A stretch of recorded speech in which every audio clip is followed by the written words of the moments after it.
Time is 6:02 and I'm welcoming everyone to the Board of Directors meeting for this evening, Wednesday, February 18th, 2026. Calling the meeting to order. We are located here at Ava's headquarters at 1999 Harrison Street, Suite 2300 in Oakland, California, 94612 in the Altamont Conference Room. Members of the public wishing to make a comment can do so here with us by submitting a comment card or speaker card, or if you're attending by Zoom, you can use the raise hand function or *9 if you're joining through telephone.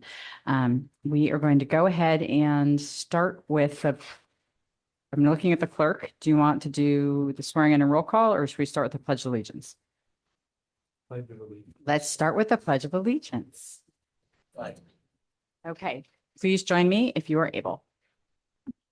Pledge allegiance to the flag of the United States of America and to the republic for which it stands, one nation, under God, indivisible, with liberty and justice for all.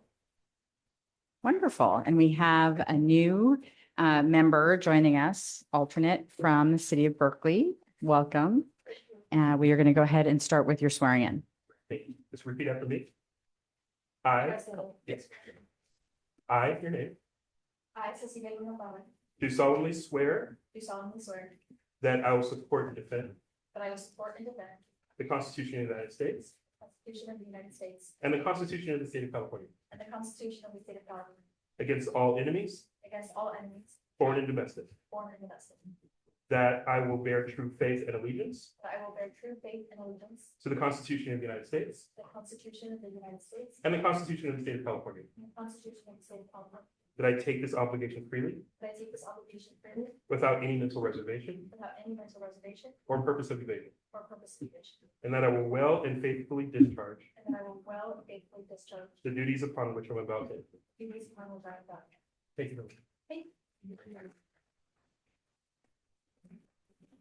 All right, let's proceed with our roll call. Thank you. Alameda County, Present. Albany, Present. Berkeley, Here. Dublin, Present. Emeryville, Present. Fremont, Hayward, Present. Lathrop, Livermore, Present. Newark, Oakland, Present. Pleasanton, Present. San Joaquin County, Here. Stockton, Present. Tracy, Union City, San Leandro, present, Piedmont, Present. my apologies, Community Advisory Committee. Community Advisory Committee? Committee? Oh, Present. we have a quorum. Wonderful. Thank you. Okay, so we've taken care of items number 1 and 2 on our agenda. We're now moving to public comment. This is item number 3. Public comment is reserved for members of the public wishing to give a comment on non-agenda items. Members of the public will have 2 minutes to give their comment. Clerk, are there members of the public wishing to make a comment in the room on a non-agenda item? There are no hands raised at this time. Seeing none, do we have any folks attending online who wish to make a comment on a non-agenda item?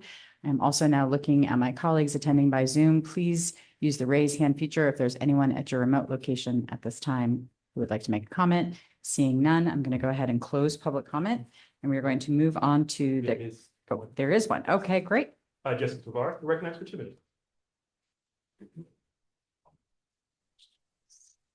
Good evening, board members. This is Jessica Guadalupe Tovar with the Local Clean Energy Alliance.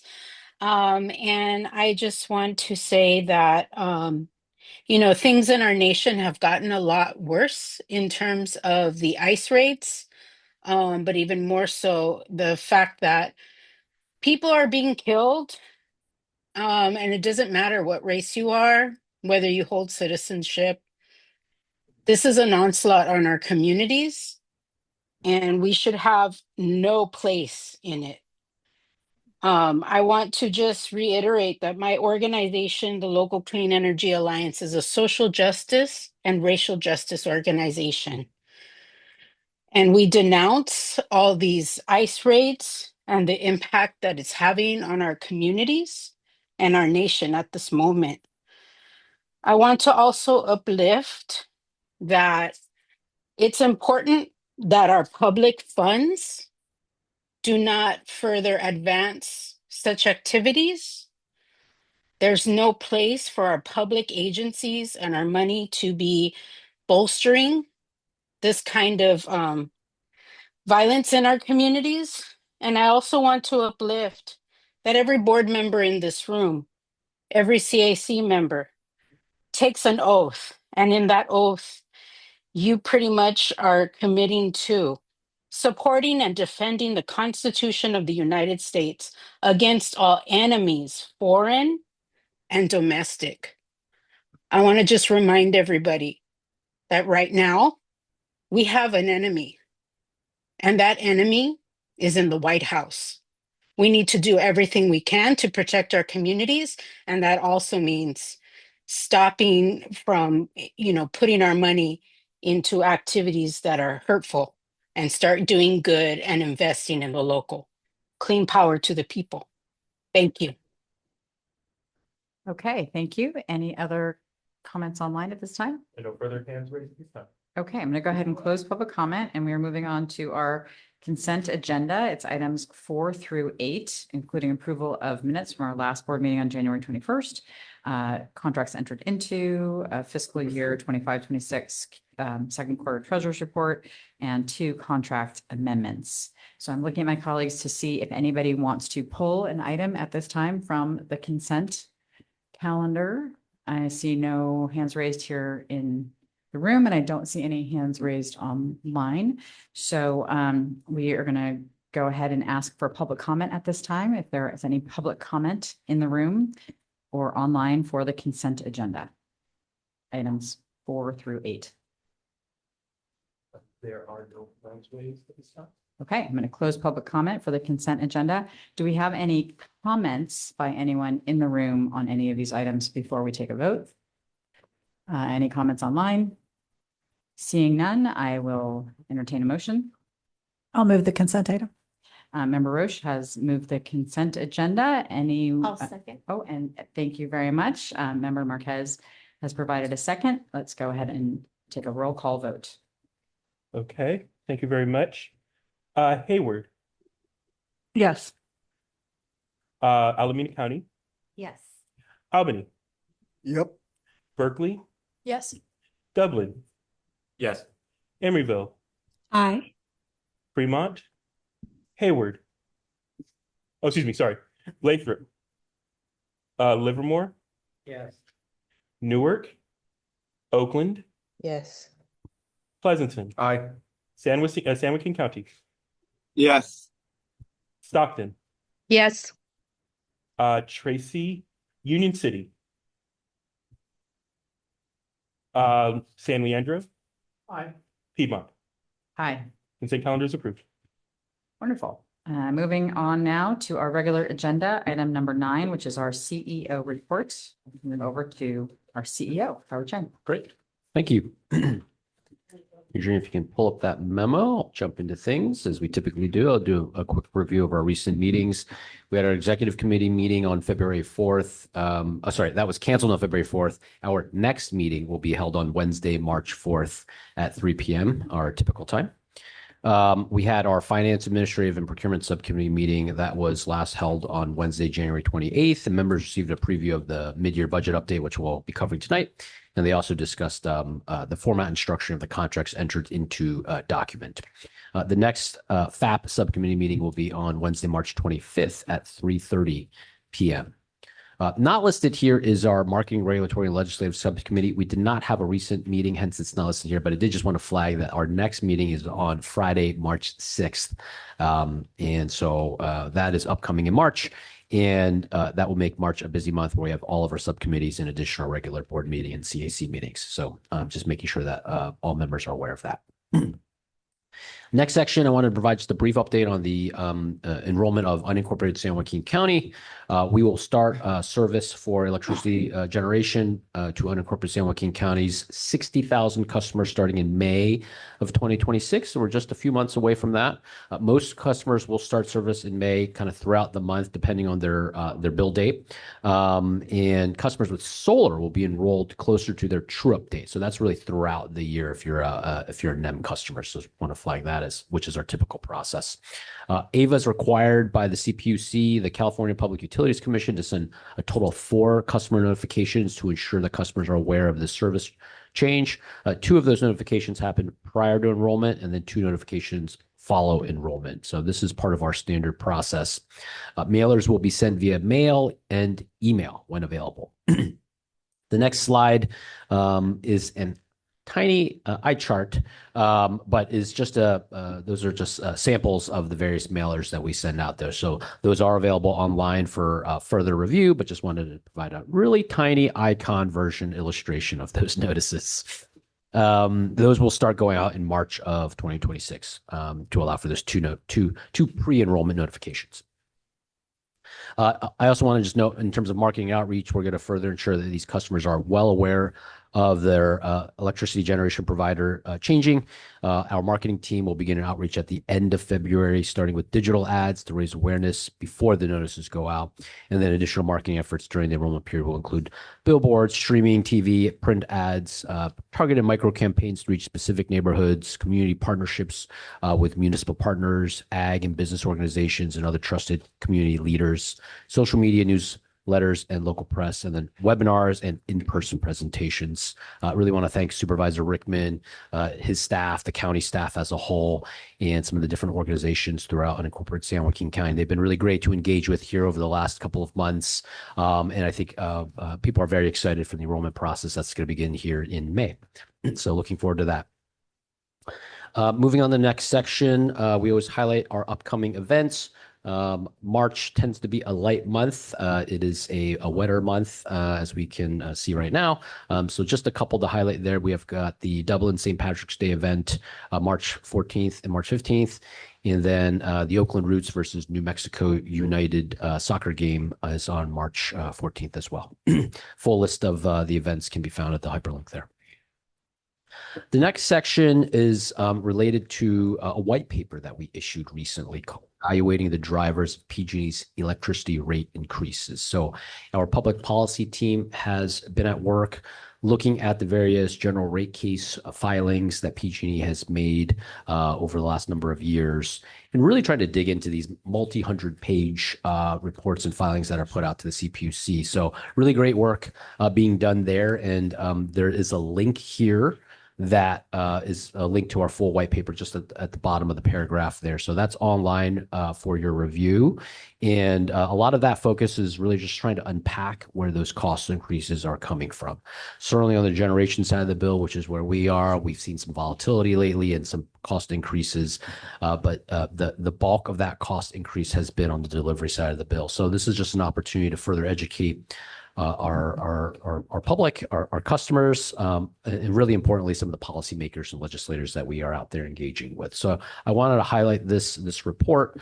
While I won't give a full detail of the full report, it does address some of the rate increases that PG&E that we've seen on the PG&E side of the bill for delivery services. It's been approximately 49% from 2019 to 2024. So significant increases there. And it has had a more modest decrease, about 16% from 2024 to 2026. Most of that is driven by the generation side of that bill.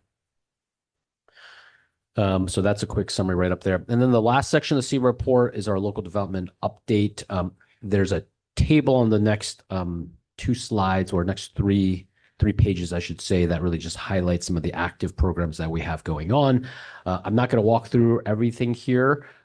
We are sort of trying to standardize our reporting process here. The last time we showed this was in November, and our intention is just every 3 months is to include this table with some updates of what we've seen over the last several months. We know that there's a lot of programs going on. We want to make sure that our board members and our public get just a quick, very efficient snapshot of all those programs, so you kind of know what's on the horizon and where we're at.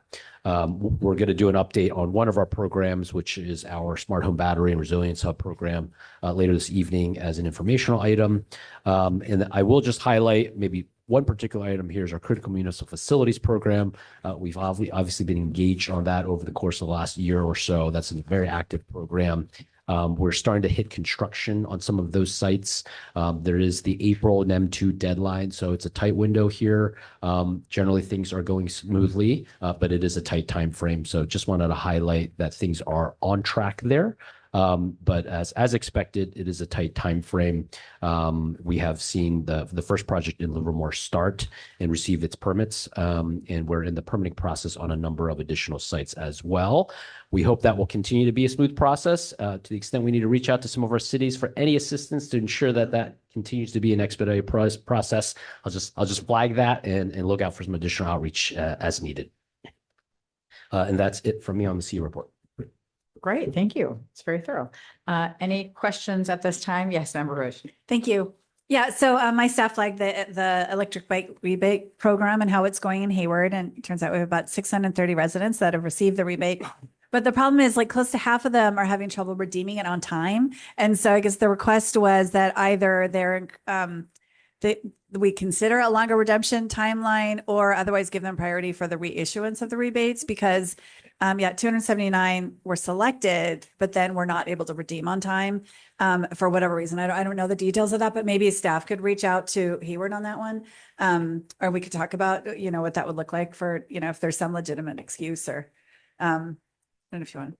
Yeah, absolutely. I'll have JP comment on that, but I'll just say absolutely. We always want to engage and get that feedback from city staff. So happy to follow up and make sure we understand the underlying details. And JP, if you want to respond with any more detail, please. Yeah, I would just respond that we do reach out to people whose vouchers are going to expire and offer them an opportunity to extend. So there are emails that we send out to people if they are going to expire and offer the extension. So I think we expect a certain level of non-redemption for people not stepping up. So if there's particular examples where people weren't able to extend, please I'll reach out. Yeah, I'll find out Yeah. from staff. It's not clear either if those customers have been offered an extension, perhaps are seeking an additional extension. So definitely some of that underlying detail would be helpful to know how we can engage. But it is part of the standard process is to allow for an extension, at least one extension as is. So maybe it's because I was going to say also that we saw a big increase in people taking advantage of it when we put it in the garbage bill in the water as inserts to alert people about the program. So people are, excited about it. So, all right, great. I will communicate individually when I get more detail. Thank you so much. Great. Did I see a question from Member Lunapata? No, Member Murata. Thank you, Chair. Executive Chang, if I may congratulate you on the omni-channel approach that you're doing with San Joaquin to reach out to the community. The 5 bullet points of activity, I think, is outstanding. But I have a question. Could you remind us how residents may comment back and how do we receive and process those so that any commentary from the community is of course received and considered? Absolutely. I'm happy to jump into that. And if Annie wants to add any information, I welcome any additional information. I just want to clarify, when you say comment back, I assume you're just saying customer feedback in some regards in terms of enrollment process and everything. Yes. So we have multiple channels there that customers certainly can engage with us, whether that's via email, via our call center. We have a well-staffed call center that if people have questions around if they're becoming new customers, they may have questions about the overall service, process and the transition process. If they're existing customers and they have questions around interpreting their bill, our call center is a great resource. They're able to usually address any issues, any questions, any comments around process, opting up to R100, opting down to Bright Choice, depending on your jurisdiction. Of course, informing them of their options to opt out as well and return to PG&E service if that is of interest. And then, of course, explaining the bill. Any questions around billing and things like that are always questions that they're oftentimes fielding, in addition to sort of the standard email option as well. Great. Thank you. Okay, I think. Okay. One last comment, Chair, if I may. Yes, sure. I also want to applaud the company for being at the St. Patrick's Day Festival. I hear it's a really good time. So if anybody's looking to go, I know a person that could help you get there. I know a guy. All right. I think we have a quick question from our vice chair. Just very quickly on the increase in electricity rates, 49%, it says adjusted for inflation. So does that mean in addition to regular inflation, there's an extra 49% increase? That's correct. So not, yeah, if you, there should be an increase due to inflation. So it's saying separately from that, there's an increase of that magnitude. Thank you. Okay, I'm looking at my colleagues online to see if there's any hands raised for questions with respect to the CEO report. Seeing none, we're going to turn to public comment. Sorry, Oh, Chair. wait, sorry. Yes, of Thank you. course. I was Member trying to Martinez. locate the answer and I'm not seeing it, so I'm going to ask the question. First of all, thank you, Howard, for your great report. With respect to the local development update, did I hear you say you plan to incorporate this on a quarterly basis? Yeah, so the Okay. last time we showed this was in November, and the plan is every 3 months to basically include an update on this table. Not everything changes that materially, of course, but we Okay. want to provide updates where they're relevant. And it's just a nice place to sort of capture all of the programs, so it's sort of comprehensive. Yes, this is very helpful. Thank you for that. And will you also be flagging any challenges with programs throughout these updates? Yes, I mean, this is, as you can see, this is a pretty high level summary of it. So we try to capture it pretty succinctly. And then we'll, of course, always incorporate sort of ad hoc updates on programs, whether there's an action item that's necessary or if it's just an informational update. One of the updates that I highlight is we are going to do an update in our regular agenda on the smart home battery program, which is intended to launch in March. So that's one of the items listed here on the resilience section. And we'll pull out certain items that want a lengthier discussion or presentation for a more meaningful update. Okay, thank you so much. Thank you, Chair. Okay, I don't see any hands raised online from our members attending on Zoom. I'm just turning to our CAC chair to see if you had any questions at this time for the CEO report. No questions. Okay. And then I'm looking at our city clerk, our Ava Community Energy Clerk. Thank you. We just had our city council meeting last night, so my brain is bifurcated here. Do we have any public comment on this item either in the room? There are no hands raised at this time. Okay, or online. Do we have any online public comment for the CEO report? Seeing none, I'm going to close public comment and thank the CEO for his report. And we're going to go ahead and move on to agenda item number 10, which is the CAC report. Chair Souza. Good evening, everybody. This is the CAC report that just occurred last night. So I kind of rushed on the minutes, but first of all, I wanted to let everybody know that the CAC was very pleased to enjoy the rating that Ava Community Energy received as one of the top green power providers in the United States. The NRL, the National National Labs of the Rockies, has rated Ava Community Energy third after Clean Power Alliance and San Jose Clean Energy from up to December 2024. And as of December 2024, actually, Ava rose to the second. So many accolades for our dear Ava and Howard. Thank you. So moving on to our next items, I just wanted to give a summary of beyond the two reports that we saw yesterday on future infrastructure and rising demand. There was also a second one on smart battery. But aside from that, we had some comments from the community. Jessica Tovar from Local Clean Energy Alliance mentioned again, and I don't want to steal her thunder, but she was talking about how the impacts of climate change, we're experiencing that now with torrential rains and heavier storms, and the social ties between energy burdens and debt. And we want to emphasize again that our clean energy is of top priority, Ava being a great leader in that. Another comment was made by a retired Ava customer, and she expressed concern regarding her bill that was a solar true-up bill, which she didn't understand. And so that is very complicated, and she was directed to the call center for further assistance. But we do want to emphasize the energy affordability aspect for her and all of our customers. There is a new CCA 3.0 being discussed for future infrastructure. So we're currently in CCA 2. And the CCAC is exploring the transition towards CCA 3.0, which involves the Energy Affordability Ad Hoc Committee, which is potentially shifting our focus to explore the future potential manifestation of community choice aggregation.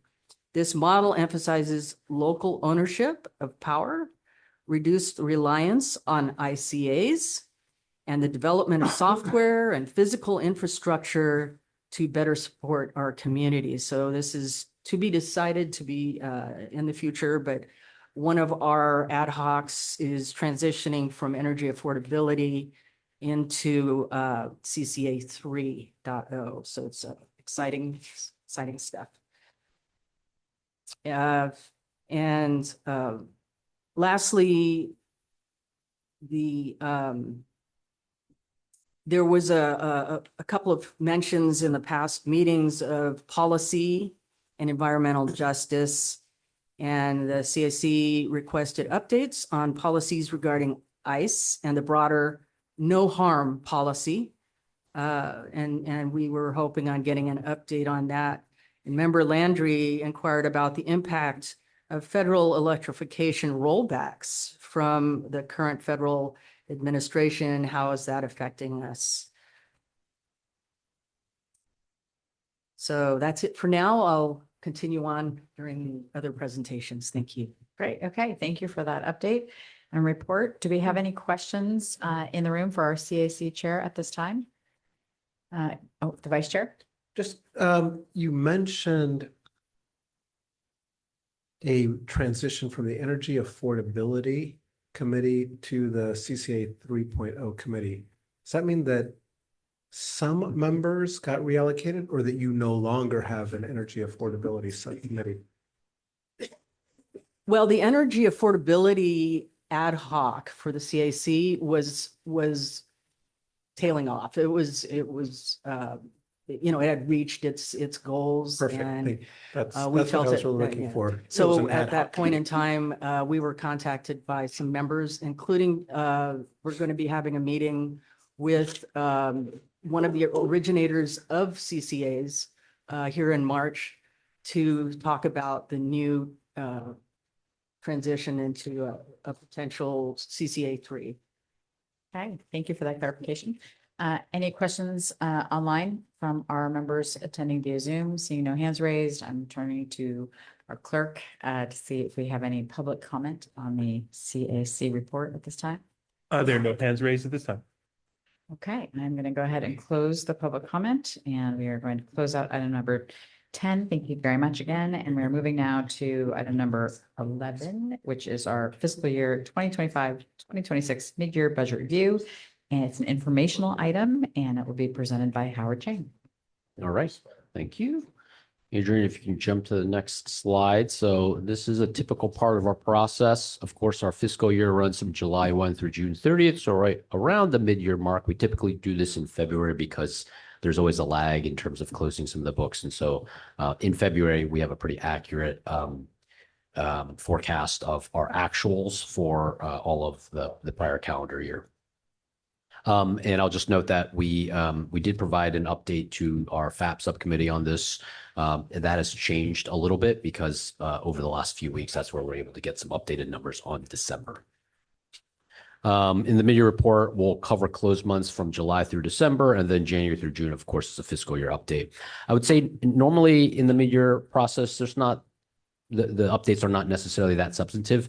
This year around, they are more substantive, of course. As our board is well aware, we've had some important discussion topics in November and December of last year in light of pretty significant rate changes and some board actions that we took. So this incorporates all of those changes. Next slide, please.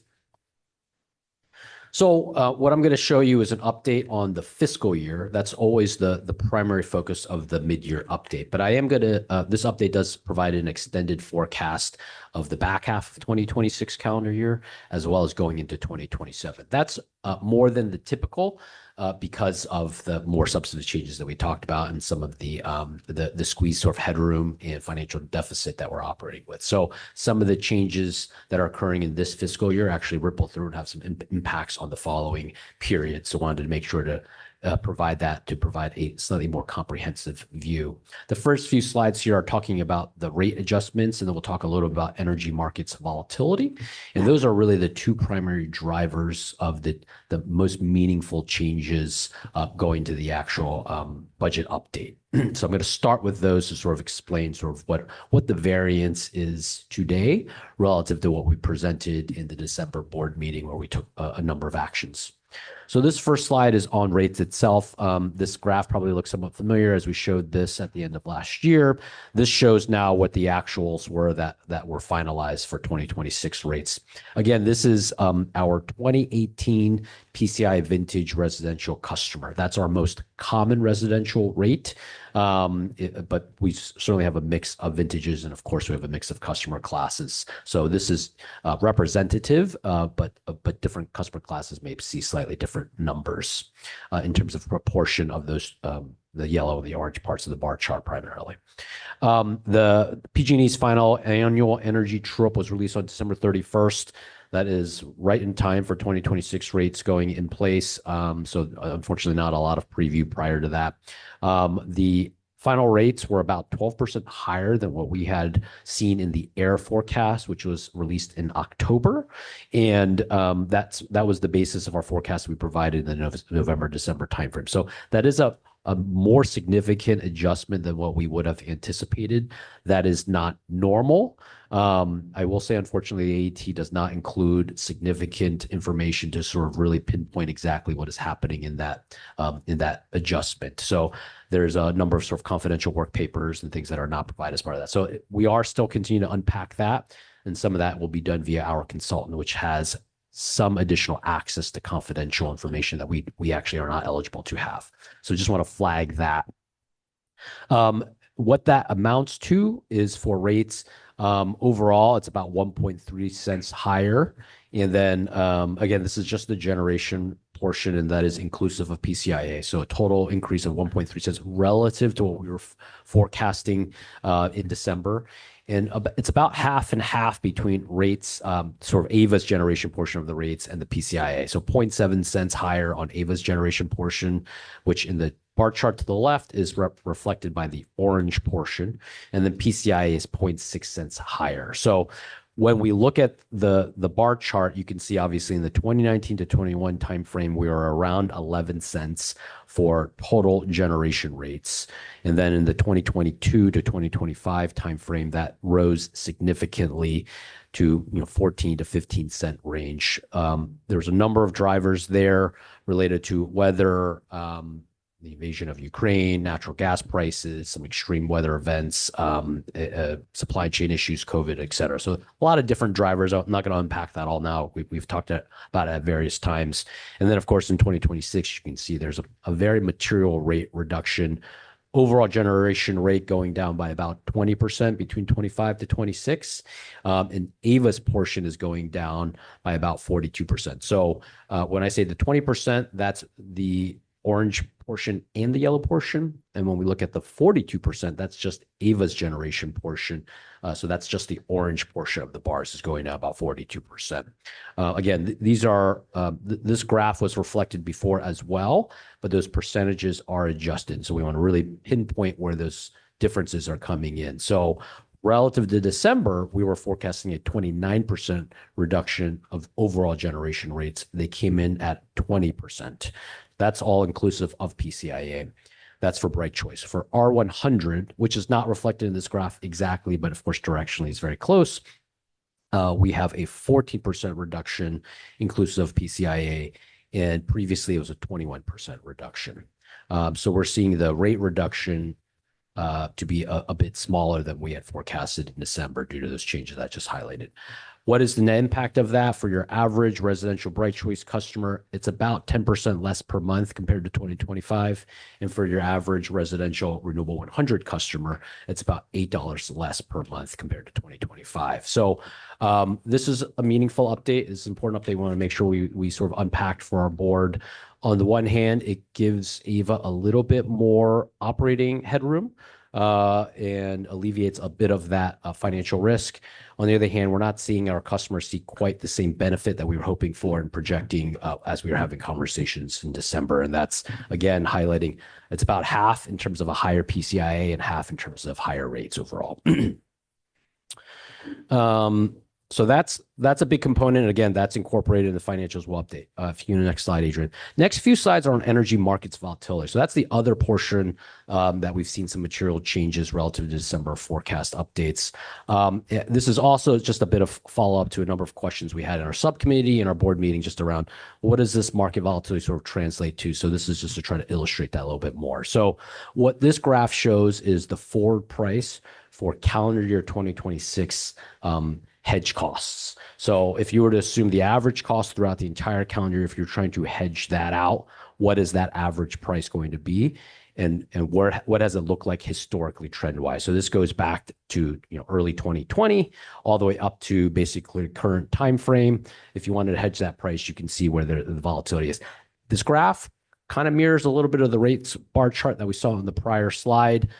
There's quite a bit of volatility, obviously, and you see quite a bit of sort of an elevated price levels in the 2022 to 2025 level. And you see that is softening going to 2026.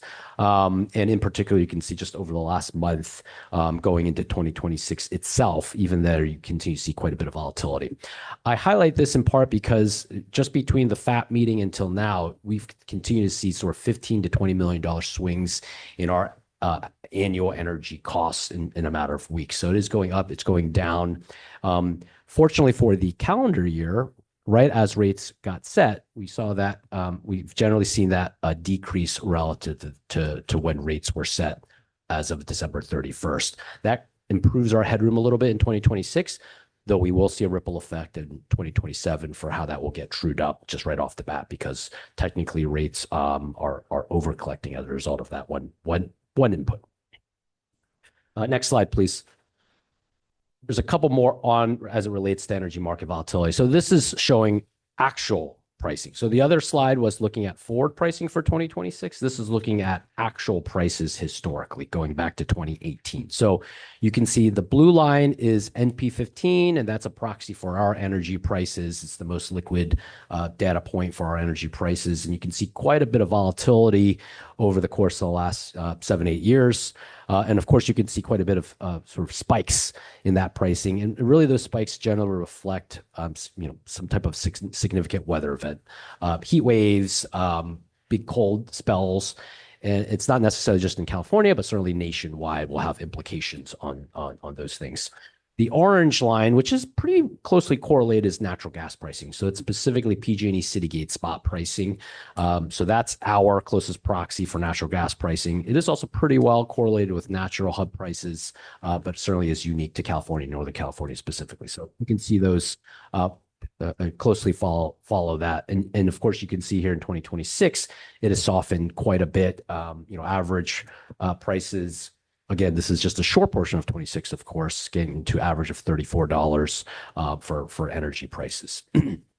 So again, just trying to reflect the volatility there. Next slide, please. This is more of a forward look looking at our energy costs. So if you look at the next 6 months, and if you look at sort of one standard deviation or 2 standard deviations up or down, we're just trying to give a general quantification of what that means for energy prices on a 6-month basis, right? So if it's 1 standard deviation higher, you'll generally see about $12.7 million increase over the next 6-month period. And if it's lower, it sort of mirrors that. So again, then it'll be lower by $12.7 million. 2 standard deviations around $25 million. And again, I'm just highlighting that because that was an important adjustment from our FAP update that was just provided a few weeks ago to where we are today. So that's the type of sort of swings you can see kind of week to week, particularly in the kind of winter period where we had that huge cold snap throughout the country that had some impacts there. Okay, that's it on energy market volatility in a nutshell. Let's go up to the actual budget update. So next slide, please, Adrian. So this is our typical budget sort of format. What we are seeing here is, again, this is for a fiscal period. So this is July 1st, 2025 through June 30th, 2026. We're at the midpoint right now. This is broken out into 6-month periods on the next couple of slides, so you can see where those impacts are really coming in. Roughly, the operating revenue is about $7.8 million, a fairly modest increase. But when you account for not utilizing the rate stabilization fund on the actuals and utilizing roughly $35 million of rate stabilization fund in the budget, it's more like a $42 million improvement in operating revenue on a sort of apples to apples comparison. Our cost of energy expected to improve by about $19 million based off of more favorable energy market conditions. So energy prices going down, we're referring to. Our overhead expenses, we're forecast to reduce that by about $3.5 million. That was in line with the December update. Our non-operating activity expected to add an addition about $13.9 million to net revenues. That's an adjustment based off the local development funding primarily, as well as some interest rate movements. And the net revenues, which is really the bottom line, the very last line of that table, is projected to increase by about $44.5 million. When you account for the rate stabilization fund, that's closer to about $80 million. So it is a significant improvement on the fiscal year. That's primarily driven, again, lower energy costs, higher rates than we had forecast in December. We will see some significant offsetting effects to 27 and beyond that sort of offset some of that, but that's what it is for the fiscal period. If you go to the next slide, please, Adrian. So this is the first half of the fiscal year. So this is July through December of 2025. On this particular slide, there's not material changes from what we had been forecasting from a budget perspective. Just want to highlight that. Most of the changes are really in the latter half there. There's a number of offsetting things. I think that the big thing I'll really highlight in light of there not really being any material changes is really the fact that our energy sales were quite a bit softer. And that's really because we had mild temperatures. So, last summer was a fairly mild summer, no extreme heat waves. And so our load was a little lower. Our energy prices were a little lower. That's driving lower than forecasted revenues, but we also see lower than forecasted cost of energy and some adjustments here. So that's why the net revenue, when you look at the bottom line, is only about a $5 million differential between the budget and actuals. Okay, next slide. So those numbers that we just covered, those are pretty reliable. We've gone through those periods. Those are not audited financials, but again, fairly reliable in terms of actuals. Now, these numbers are a forecast, and this incorporates the rate changes we just talked about, and there are more meaningful changes here.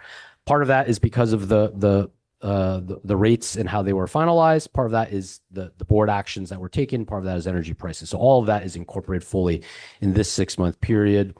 I'll walk through that. The revenues from electricity sales forecast to be about $43.6 million higher than what was budgeted. And that includes the higher forecast, includes the San Joaquin County enrollment in May. By the way, that's the other adjustment relative to the budget. And so that's where operating revenues increasing by about $80 million when you assume that the rate stabilization under GASB 62 is not releasing anything. Cost of energy is forecast to increase by about $4 million relative to budget. Most of that is driven by higher REC costs due to increased market price benchmarks, and it's partially offset by lower energy costs. So that's fairly stable. The overhead costs are generally savings that we had discussed in December, so not a very meaningful adjustment there to highlight. And then non-operating activity expected to add about $2.7 million. That's due to reduced local development funding, which is offset by some reduced expected interest income. And then the bottom line there, net revenues are expected to increase by close to $40 million, $39.5 million from the original budget. The net revenues are increasing by about $75 million when you ignore the rate stabilization fund utilization. So that's where the meaningful change is happening, is in this back half of the year. It is a meaningful improvement from what we had forecasted in the budget itself, about $75 million. So that's the fiscal year update. Let's go now to the second half of 2026. So I think there's some relief there. There's some relief in the back half of calendar year 2026 as well, relative to discussions from December. So, yeah, you can go to the next slide, Adrian, to slide 10. Thanks. So this is comparing, not budget, because we don't have a budget approved for this time frame. This is comparing the December deck versus the latest forecast. So again, this incorporates the various changes that we just talked about. Revenues from electricity sales is forecasted to increase by about $73.9 million. This is primarily driven by changes in the value proposition and higher than December estimated 2026 rates. And then the cost of energy is forecast to decrease by about $42 million. That's driven by $14 million in lower energy prices, about $11 million of additional sales of RA length. So in this sort of November, December timeframe, we do sell some of the length that we have in 2026 to balance that portfolio. And then $17 million in reduced rec costs. That's in part due to board action that was taken to lower some of that procurement, and then just lower market prices as well. No expected changes in overhead. Non-operating income was reduced by expected changes in interest rates, not too material. And then the non-operating expenses includes the reduced local development funding that we had approved in December. The bottom line there for net revenues are expected to increase by about $114 million, a very significant number from December estimates. And this does still, of course, still reflect a structural deficit of about $88 million, so $87.5 million. So significant improvement from what we had forecasted. Of course, still significantly seeing a deficit of about $88 million. So that's the back half of 2026. Those changes, again, to highlight, are really in the 2026 calendar year, the most significant, right? Higher rates than we anticipated, lower energy costs come through in both the first half and the back half of the calendar year 2026. And of course, due to the mid-year to mid-year fiscal period, you see how that's sort of aggregated in the current fiscal year. And then as we look at the back half of 2026. Got one last slide here on slide 11, which is really important. So as we look at a longer term lens, we can start to look at 2027. This 2027 forecast, we also provided that in the December deck because I know the board had requested sort of long-term visibility as to what this means in terms of PCI reform and what are the implications. So this is refreshing on that table. I will say, of course, this is very indicative. This is obviously not board approved. We use a lot of high-level assumptions here, so I wouldn't overly scrutinize things like overhead, OpEx, local development funding. We do not have direction there. We just maintain sort of the status quo assumptions. We just want to show this as indicative, not as a reflection of what we anticipate or plan to seek for budget approval. And this does maintain the value proposition at the currently set level. So that's 0.5% discount on Bright Choice and 1 3/4 cent on R100. Relative to that forecast, net revenues are reduced by about $100 million here. So, and that's because previously we had forecasted about a deficit of about $10 to $20 million. Now we see a deficit of about $40 million, but it's really important to account for. We made a significant adjustment on the value proposition, right? So previously we had a 5% discount on Bright Choice. This was adjusted down to 0.5%. So even with those changes, we're seeing the deficit increase pretty materially. So that's something that I just want to highlight there. And that's where we are seeing a pretty material improvement in 2026. I would say that this change in 2027, mostly driven by the energy prices more than anything else. And of course, just having a firmer update on what 2027 rates are now that we've seen some of the ripple effects of 2026 rates itself. So that's what the table on the left shows. And then the last portion here on the right side, we're just trying to show sort of an accounting of our rate stabilization fund. That's what RSF is. Our current RSF balance is about $162.5 million. The second half of the calendar year, we'll see about an $88 million shortfall. And then in this calendar year, in 2027 calendar year, we'll see about a $40 million shortfall. That will result in a RSF balance of about $36 million. And then the last line item is the projected surplus from fiscal year 2026. So it is an improved position, puts a little bit of financial relief on the forecast that we previously had. There are a variety of offsetting factors, of course, that we're trying to forecast here.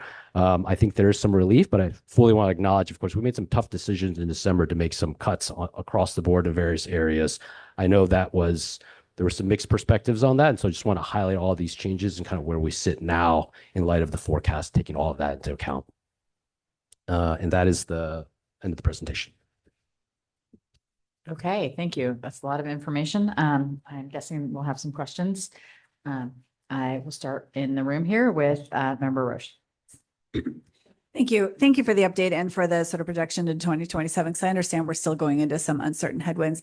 And I don't want to reopen or relitigate the unbilled credits, but I guess I would ask, and maybe we talked about it before, that because things changed after we made that decision, maybe if we have a policy that, what was it, 10% goes into these unbilled credits, or I don't know if that's it was a trend, maybe not an actual policy, but that maybe that we sort of hold it and it sort of holds there for a year until we know an update, rather than deciding yea or nay because it was a custom that seemed to be favorable to the board and to the community at the time. Because, now looking at it for the end of 2026, I think it probably would have been okay to do the bill credits. I totally understand going into the back half of 2026 and 2027 is not necessarily true overall. I'm just not sure that one item is the thing that was going to make or break us, given that we are changing the value proposition. So just would ask, maybe we can discuss that. Maybe finance can discuss how we handle that in the future, because sort of a shame to let that one go when I think there were some bigger changes that were helpful here. So, and then the other question I had is looking at the chart, I guess it's slide 3. So it looks like we're back to about where we were in 2019. Is that right? As far as the, That's right. yeah. And so what was the Bright Choice discount then in 2019? If anyone remembers? Yeah, so the green dotted line there reflects the Bright Choice discount. Okay. So that's looking at the axis to the right. And so when we started out, we were at 1.5% when we launched. You can see that dip down in 2020 and 2021. Okay. Increased. And so now we're going down to half. That's right. So this is the lowest that we've had, Yeah. our discount. And what I'll say there is, obviously, just directionally speaking, when rates are higher, the discount is higher. When rates are lower, the discount it goes lower. This is lower than it's ever been, which certainly is a disappointment, something I want to manage and really think about in terms of how we set that value proposition. I will say in terms of the deficit, why that's really important is when prices are increasing, so going from 21 to 22, 23 and onwards, we have historical hedges that are significantly in the money because we've been hedging at periods where energy prices are low. And so we are able to build a significant surplus there. And obviously we put significant contributions into our reserves and rate stabilization fund. When prices go down, that's when our headroom is particularly squeezed, because in 2026, we've been hedging now for the last 3 or 4 years when prices are high, right? We are not trying to beat the market. We are trying to be very disciplined and cost average our hedges over time. And naturally, right now, as prices soften, our actual historical hedges that we have in place are almost all out of the money. And so that's part of the reason why we run a structural deficit in 2026 that we're really mindful of, and why we've brought that value proposition lower as a reflection of that. So do you think even what you know now about the rates finally set at the end of December, would you still have advised us to go that low?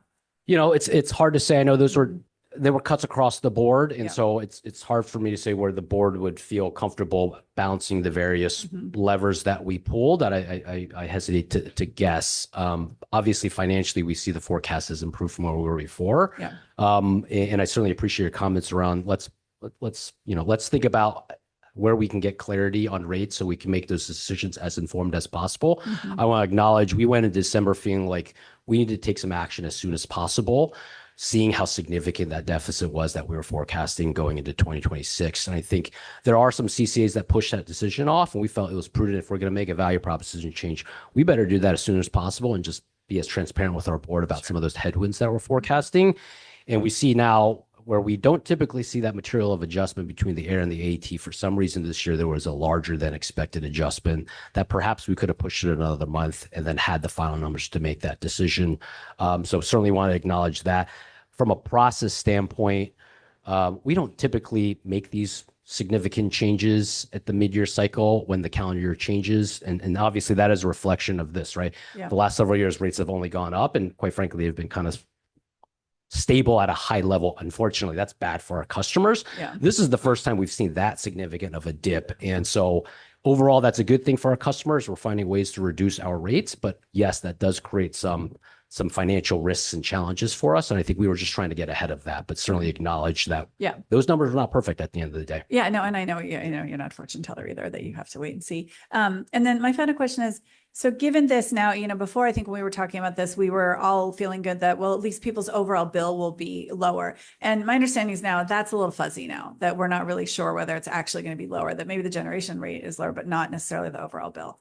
So on average, the overall bill is still lower. And so that's what those estimates are for. 20%. So yeah, so what we were projecting before was about a 10% reduction in bills. Now it's about a 5% reduction in bills Okay. when you account for higher delivery and Right, a very yeah. significant reduction in generation. So certainly that's smaller than we had hoped, but at least directionally is a reduction overall. All right, I see Yeah. something. Okay, all right, thank you. Thanks for the report. Okay, Member Balch. Yeah, so thank you very much. I actually wanted to ask the similar question that Member Roche did related to slide 3, if it could be pulled back up, Adrian, please. So my question was exactly where she was going back in, let me put my glasses on, 2019, 2020 with the discount rate. But I guess I was trying to maybe add on additional clarity. The mix of energy, carbon, green, I don't know how we want to quantify our carbon-free goals, was completely different then, correct? So we were buying and producing less green, maybe I'll say it like that, right? Less green energy, and there was a lot different market conditions. So I just want to confirm my understanding. I think that was a factor in what we had to do, because we're trying to get to carbon-free on our glide path, right? Would you agree that that's? Yeah, I think that's right. I mean, obviously this is just showing rates and there's a lot to underlie that and what we're paying for, right? And so power content is a significant factor. And obviously we're trending towards zero emissions in 2030. And so that we have increased in terms of our renewable energy procurements, carbon-free procurements and things like that going into 2026. And there's also just a lot of other factors underlying that. So it's not as simple as sort of the percentages of the power content, but it's also very different price points where we are today in terms of that energy relative to where they were in 2019. And we have a very different set of contracts as well. We've been able to sign, over 1 gigawatt of new long-term PPAs. That's new renewable energy projects, solar, wind, clean battery storage projects that we put in the ground. A lot of those contracts, to be really clear, when I talk about out of the money hedges, those contracts are in the money. Those look really attractive. It just takes a lot longer to get those projects actually built. And you've got to, space that out in terms of timing, both because it takes time to actually permit and build these projects, but also we want to be disciplined and intentionally space that out. Even though it's in the money right now, the PCI is explicitly driven by out of the money legacy projects that PG&E has built in the past. So there's no guarantee that the price today is the best price. Those prices can go up, those prices go down in the future. So we want to continue to be very disciplined and spread that out over really decade plus time frame to make sure that we're covering multiple market cycles. Okay, Ed, thank you. I appreciate that clarity. And then let's go, if I can ask Adrian to go to slide 11, which is the rate stabilization fund. So also just confirming my understanding, we were going to exhaust the rate stabilization fund under the prior December, I'll call it the December forecasting that we did. That was, and so frankly, from the updated projections, we will have approximately this 44, if it all comes out at the end, all from this update you're giving us today. Yeah, I want to clarify that. So if everything plays out exactly like this, which it certainly won't, we know that, Yeah. but let's assume it does, we would result in a $36 million rate stabilization fund. And to be clear, at the end of this fiscal year, we'll have a $44 million projected surplus. So there will be discussions to be had in the near term about what we want to do there, both as we go into the May, June budget setting process for next fiscal year, but as we also do the financial audit going into the fall of how we want to treat that, what we want to do with that. It could be on bill credits, it could be reserve, it could be rate stabilization fund, it could be dedicated towards future renewable energy procurement. So really there's obviously any number of areas that fund could go. And of course, not to mention the fact that we will see these numbers be different than how they're projected here, of course. But just also so that I'm making sure I'm checking my facts here, the rate stabilization fund is frankly one-time money. Once we exhaust that account, we have to obviously be able to rebuild it to weather future situations like this again. So frankly, great reverence for those who came before and set it up, because we're needing it now, at least in 26 and 27. Yeah. And I'll just highlight, as we go in the next budget setting process, we're continuing to look at sort of long-term forecasts. Again, you got to take them with a grain of salt, but we're going to look to provide a 3 to 5 year forecast to just provide as much visibility so we can plan accordingly, think about how do we prioritize the variety of priorities that we have. Okay. Thank you very much. I appreciate it, Chair. Thank you. Okay, Member Sakakihara. Thank you. And thank you for adding the, it was good to see the slide with the standard deviations and then also keeping the 2027 forecast in, because I know both those two are kind of in response to questions in the past. So appreciate both of those. I understand, and I know there's 2.5 years of different periods that we're looking at here from July 1st of 2025 through calendar year 27. So there's different factors going on in each of those windows.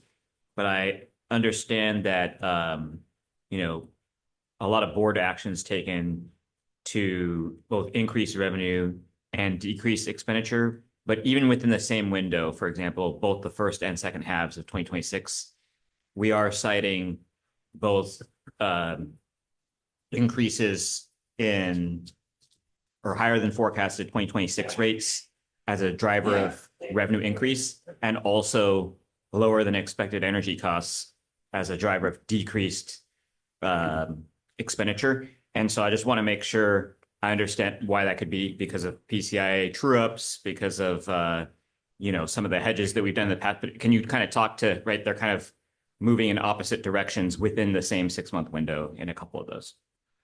Yeah, so you're speaking specifically the cost of energy, looking at the first half versus the second half of calendar year 2026. This is what you're referring to. So yeah, for both those slides, I think under cost of energy, lower energy costs is mentioned as a factor in why the expenditures have changed, and then higher than expected energy sales have also been cited, right? Yeah, thanks. And I know that maybe not all of that is detailed that clearly, because there's just so many different components of energy costs. So in general, we're seeing softer. When we reference sort of the generic energy costs, we're usually talking about brown power. And so in general, what we're seeing in 2026 is softer energy costs right now relative to where the December rates were set. So they've just kind of softened over the course of the next 6 months. 8 weeks.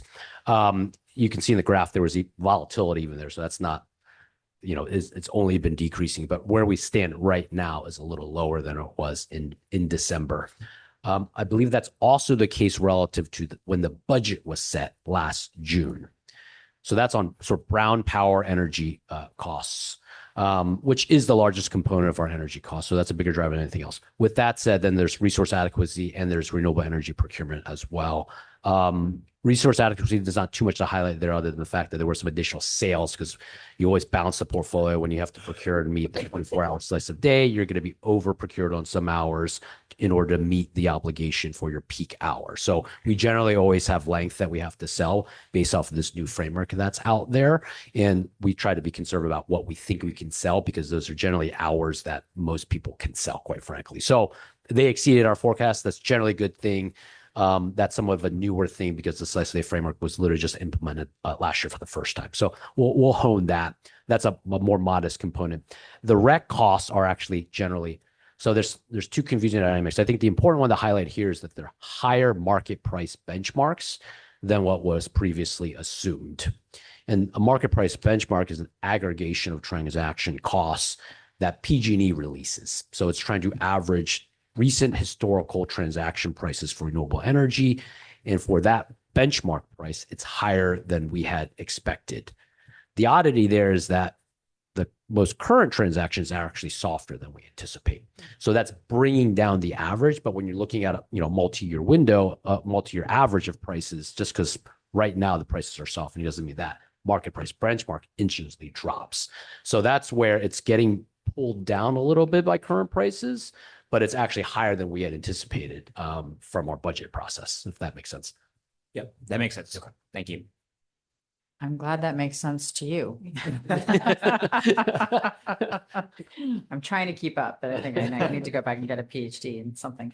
Okay, any other questions in the room?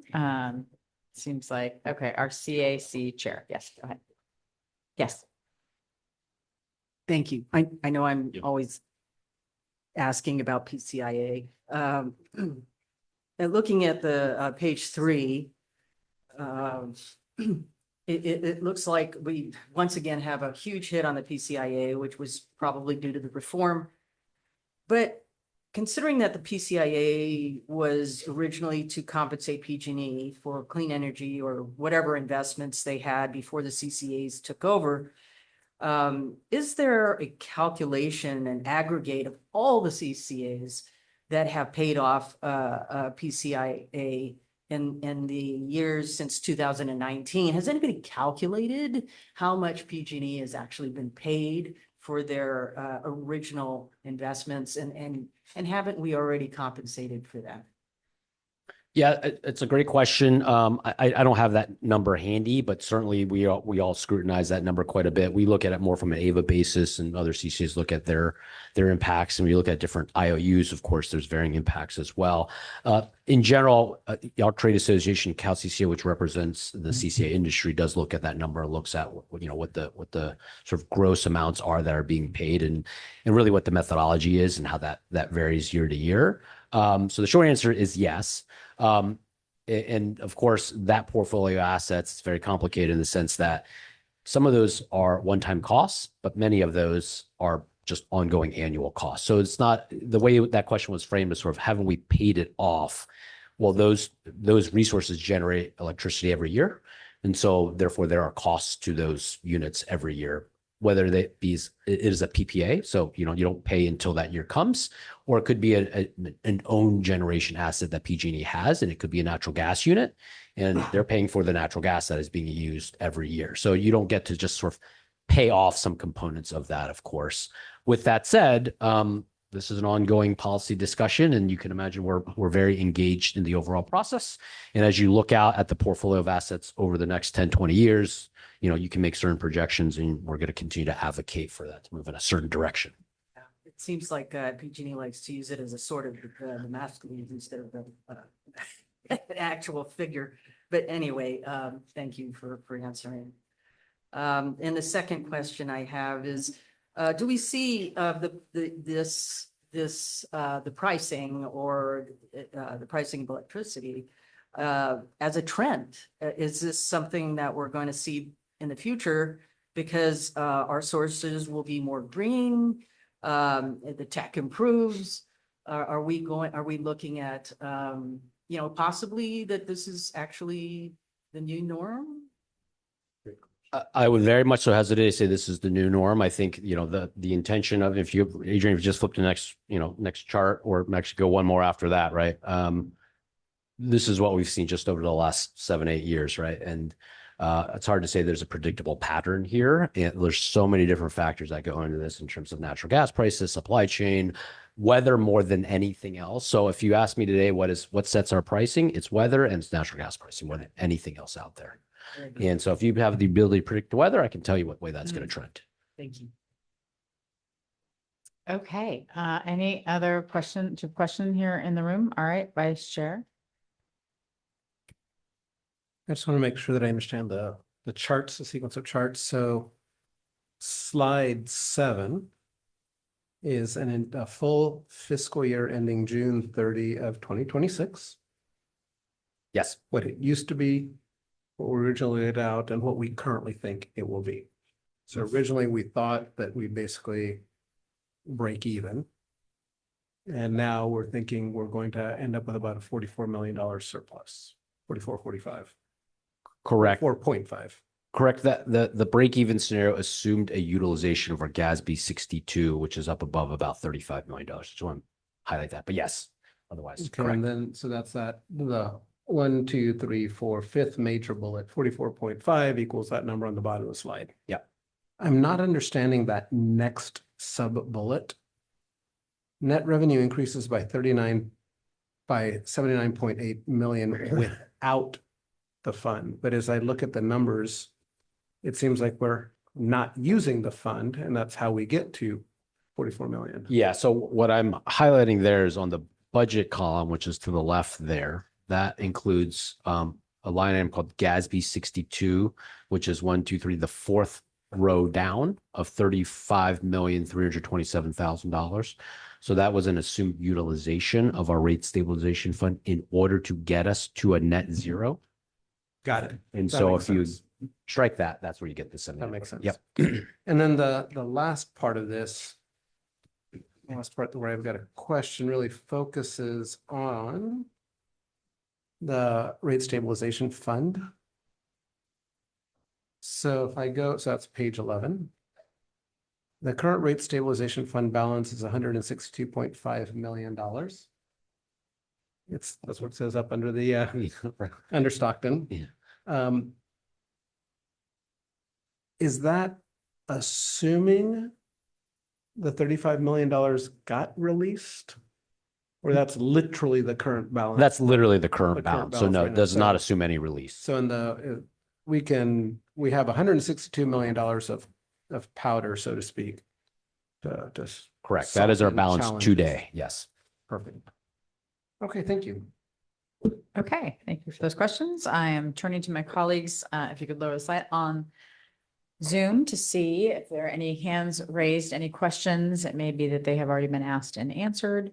So I do not see any hands raised. So I'm going to turn to our clerk and see if we have any public comment at this time.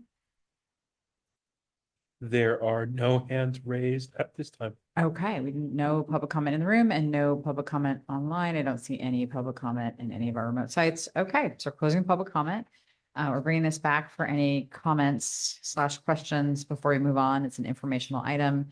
I think the only kind of question comment I would have is there anything that we are looking forward to in the future that might, and this is probably the answer is no, might provide us with a better ability to predict? Because we did make some, strategic defensive decisions back in December. But we're gonna have to do the same thing every year, right? So my question is there something we could do differently or something we could request Yeah. be done differently through CalCCA? Yep. Thank you for teeing that up. We recently had our Lobby Day event in Sacramento, and appreciate your support and engagement of that as well. We, via CalCCA, are advocating for some changes as it relates to PCIA, in addition to other things, of course. And so one of the things that we are sponsoring via CalCCA is greater transparency as it relates to PCIA. So that's one of the big efforts. This is the first bill that we're sponsoring. And so it is an effort to try to gain better transparency so that we can advocate more effectively at the CPUC. So, of course, we talked about pretty actively last year, reform to the PCIA calculation.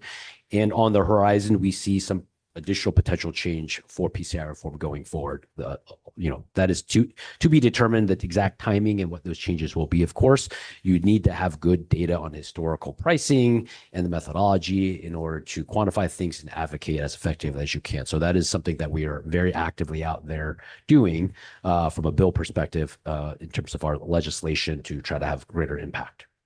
Great. Okay, so hopefully more transparency coming in the future. Yes. All right, looking around the room, any final comments before we move on? Looking online, any final comments? Okay, we are going to move on. We are closing out this agenda item number 11, and we are moving on to agenda item number 12, which is an informational item. Also, I believe it is overview of large electric load growth trends, aka data centers. And implications for AVA Community Energy, and Ariel Romero Cox will be presenting. Thank you. Welcome. Hi, thank you so much. So yeah, I'll do a quick intro of myself since this is my first time coming to the board to meet all of you. So I did join AVA about 2 months ago as their Director of Strategic Load. Prior to coming to AVA, I worked for the last decade for the City of Santa Clara, more specifically the municipal electric utility, Silicon Valley Power, which is known for all of the data centers and large loads that is in the city. So I manage the electrification program portfolio as well as the key accounts team. So going on to the next slide. No problem. So in this presentation, I'm going to be giving an overview of what trends that we're seeing in California and potential impacts that will have on our service territory. So I do want to note that this is one of an evolving conversation that's happening at the state level and also here internally. So this is one of many discussions, things, and informational items that I expect to be having and sharing with this group as this discussion evolves. Next slide. So it's a very exciting time in the energy business. So California is having a structural shift when it comes to our energy demand and consumption projections. California in the last 2 decades has overall seen a very flat load projection, but due to new technology, specifically EVs, data centers, and other large loads coming, we're actually for the first time seeing an increase projected through 2025. And as we go and look at the next slide, we'll see exactly what that increase looks like from the California Energy Commission. So in January, they released their projected forecast. So for the California ISO system annual peak, they are forecasting an increase through 2045 on the low end anywhere by an increase of 41% and on the higher end an increase by 62%. So in their 2025 adopted plan, that's almost 20 gigawatts of load growth over the next 20 years. And 5 gigawatts of that they are saying is arising from specifically data centers. So in the next slide, we'll take a look at some of those key drivers. The main drivers of the peak load, as I mentioned, are large loads like data centers, EVs. But one thing I wanted to note here is that data centers aren't actually the #1 top ranking spot of what's driving all of this load. So what we expect to see is an additional load to the peak from medium and heavy duty vehicles in the electric vehicle space, followed by consumption. That's just the overall usage of electricity. And then third, finally, data centers. So we can go ahead and dig in on the next slide about these top 3. As I mentioned, electric vehicles, baseline consumption, and data centers is what we expect to see as the main drivers of this peak load growth.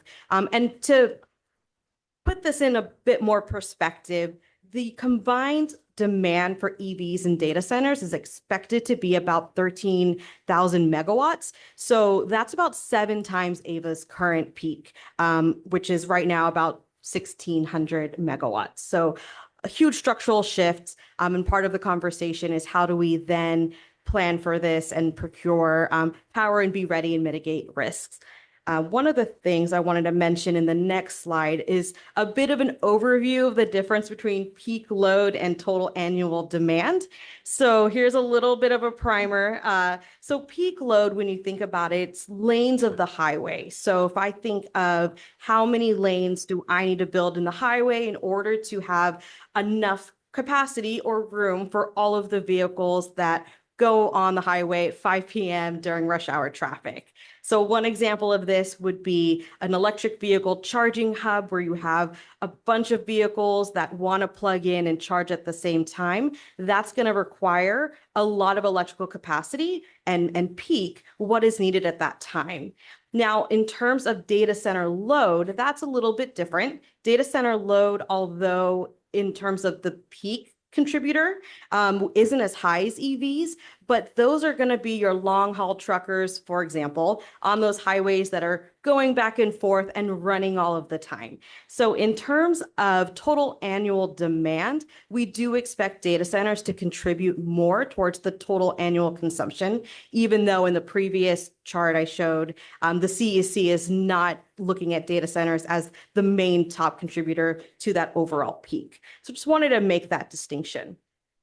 Now, as we look at the next slide, we're going to take a look at California specifically and what are some of the trends that we're seeing. So why data centers and why California? As we all know, California is not necessarily the cheapest place to build infrastructure or to build data centers, but what we do have here in California is the close proximity to hubs and major population centers, and specifically technology centers. So as I mentioned before, I previously worked for the city of Santa Clara. Silicon Valley Power is right in the heart of Silicon Valley and very close to San Jose. So we have seen a lot of growth in the data center market in those specific areas, specifically for those that are latency sensitive. So for a data center, how close they are to their major population centers and their end users is very important. So that's why we saw a lot of data centers in the early 90s and things and through the 2000s choose to develop in Silicon Valley. The other thing California has is a strong grid. A lot of infrastructure is already built. There is additional capacity in certain areas. There are some other areas that are a bit more capacity constrained that will need more transmission and more infrastructure built. But in terms of a national conversation, there is a strong grid and also access to clean energy. So as we know, a lot of the data center customers and other large load customers have strong sustainability commitments. So being able to access renewable energy projects, clean energy, and a decarbonized grid is also something that is attracting them. And again, finally, market dynamics here in California. There's a lot of capital investment, specifically within the technology sectors. I always share that in the last report that I read, the average home has about 21 connected devices.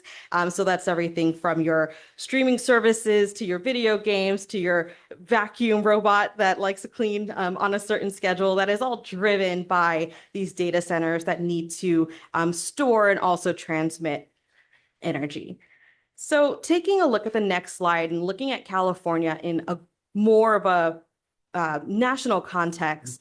So Silicon Valley actually is not the #1 market in terms of large data center growth. North Virginia has held that top spot. And as you can see in this, they have a lot of planned projects and also a lot of executed data center projects. And what we're seeing is markets like Silicon Valley more on the right side and more in the middle in terms of planned and projected projects.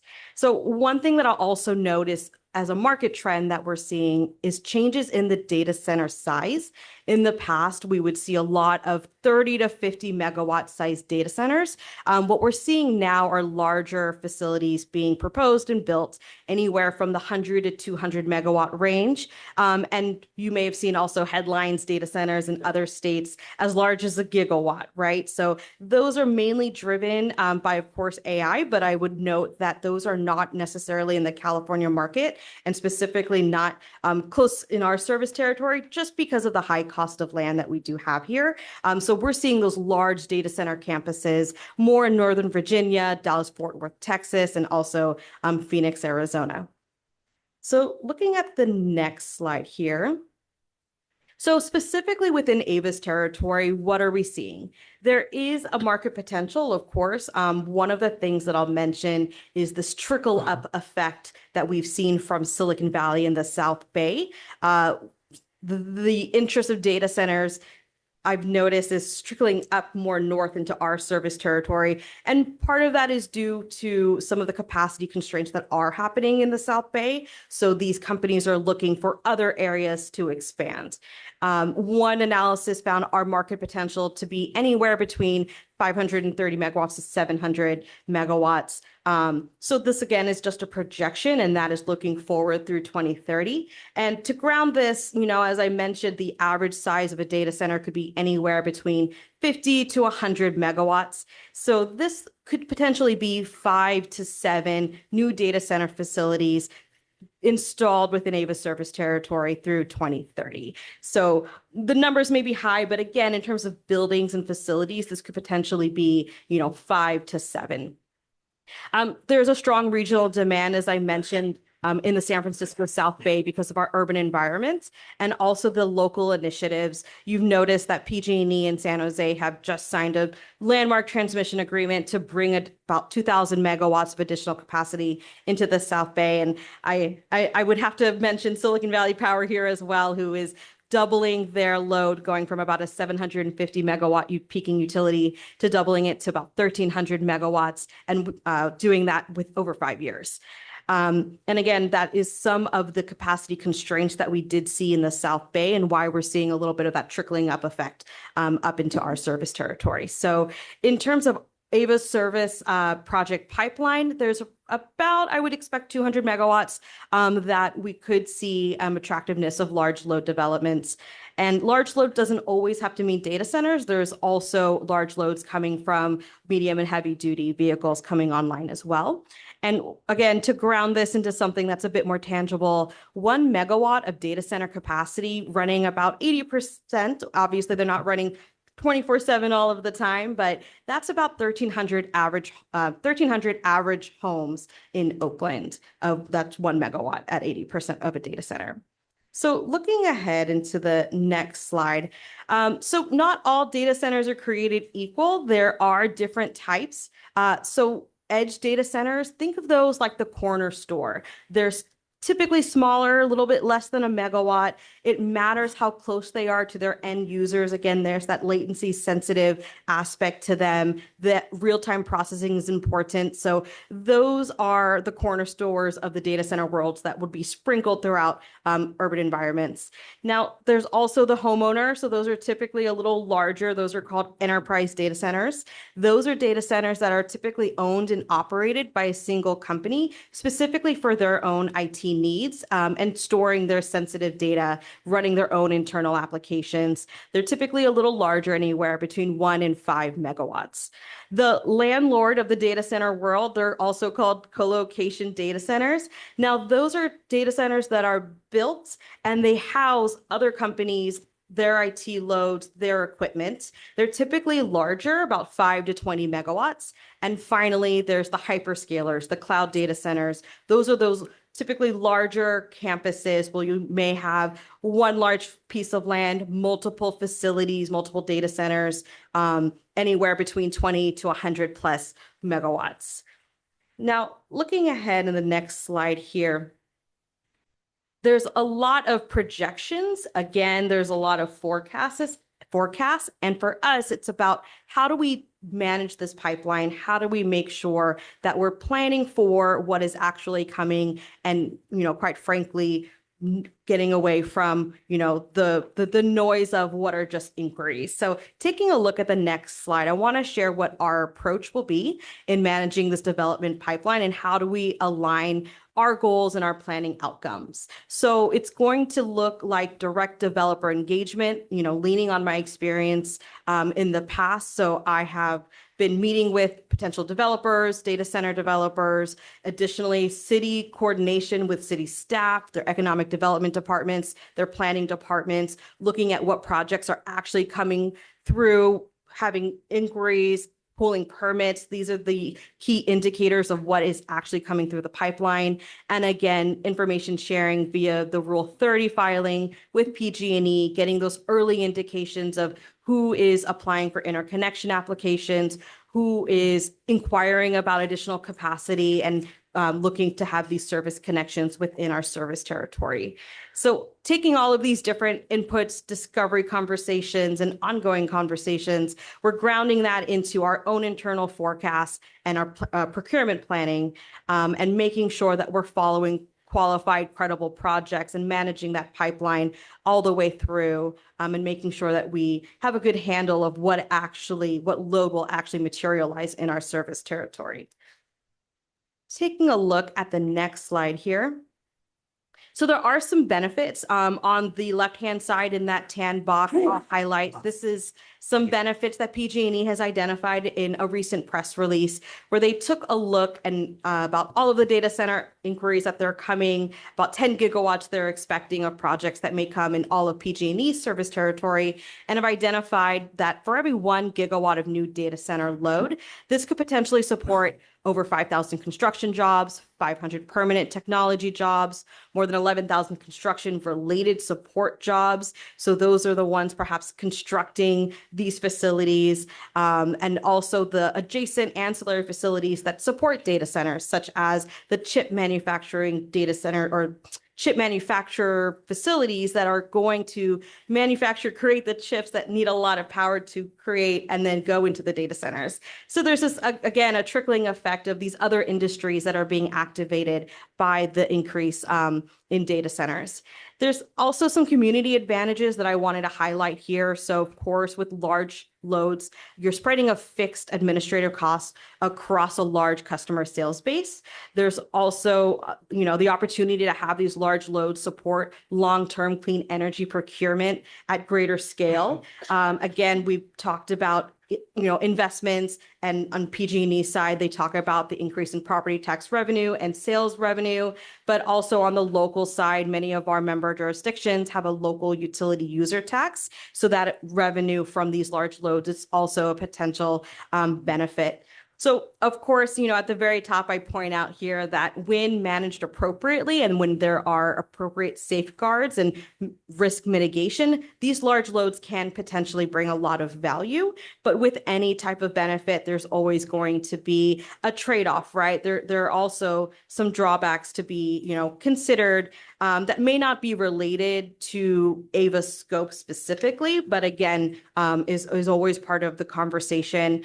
What is within our control and what we can do to help mitigate and manage some of the risk would be more related to obviously the rate setting and things like that to help mitigate this through cost of service and make sure that the customers that are driving the load, that are driving these increases are then bearing the costs of that. So with that, I'll skip ahead to the next slide.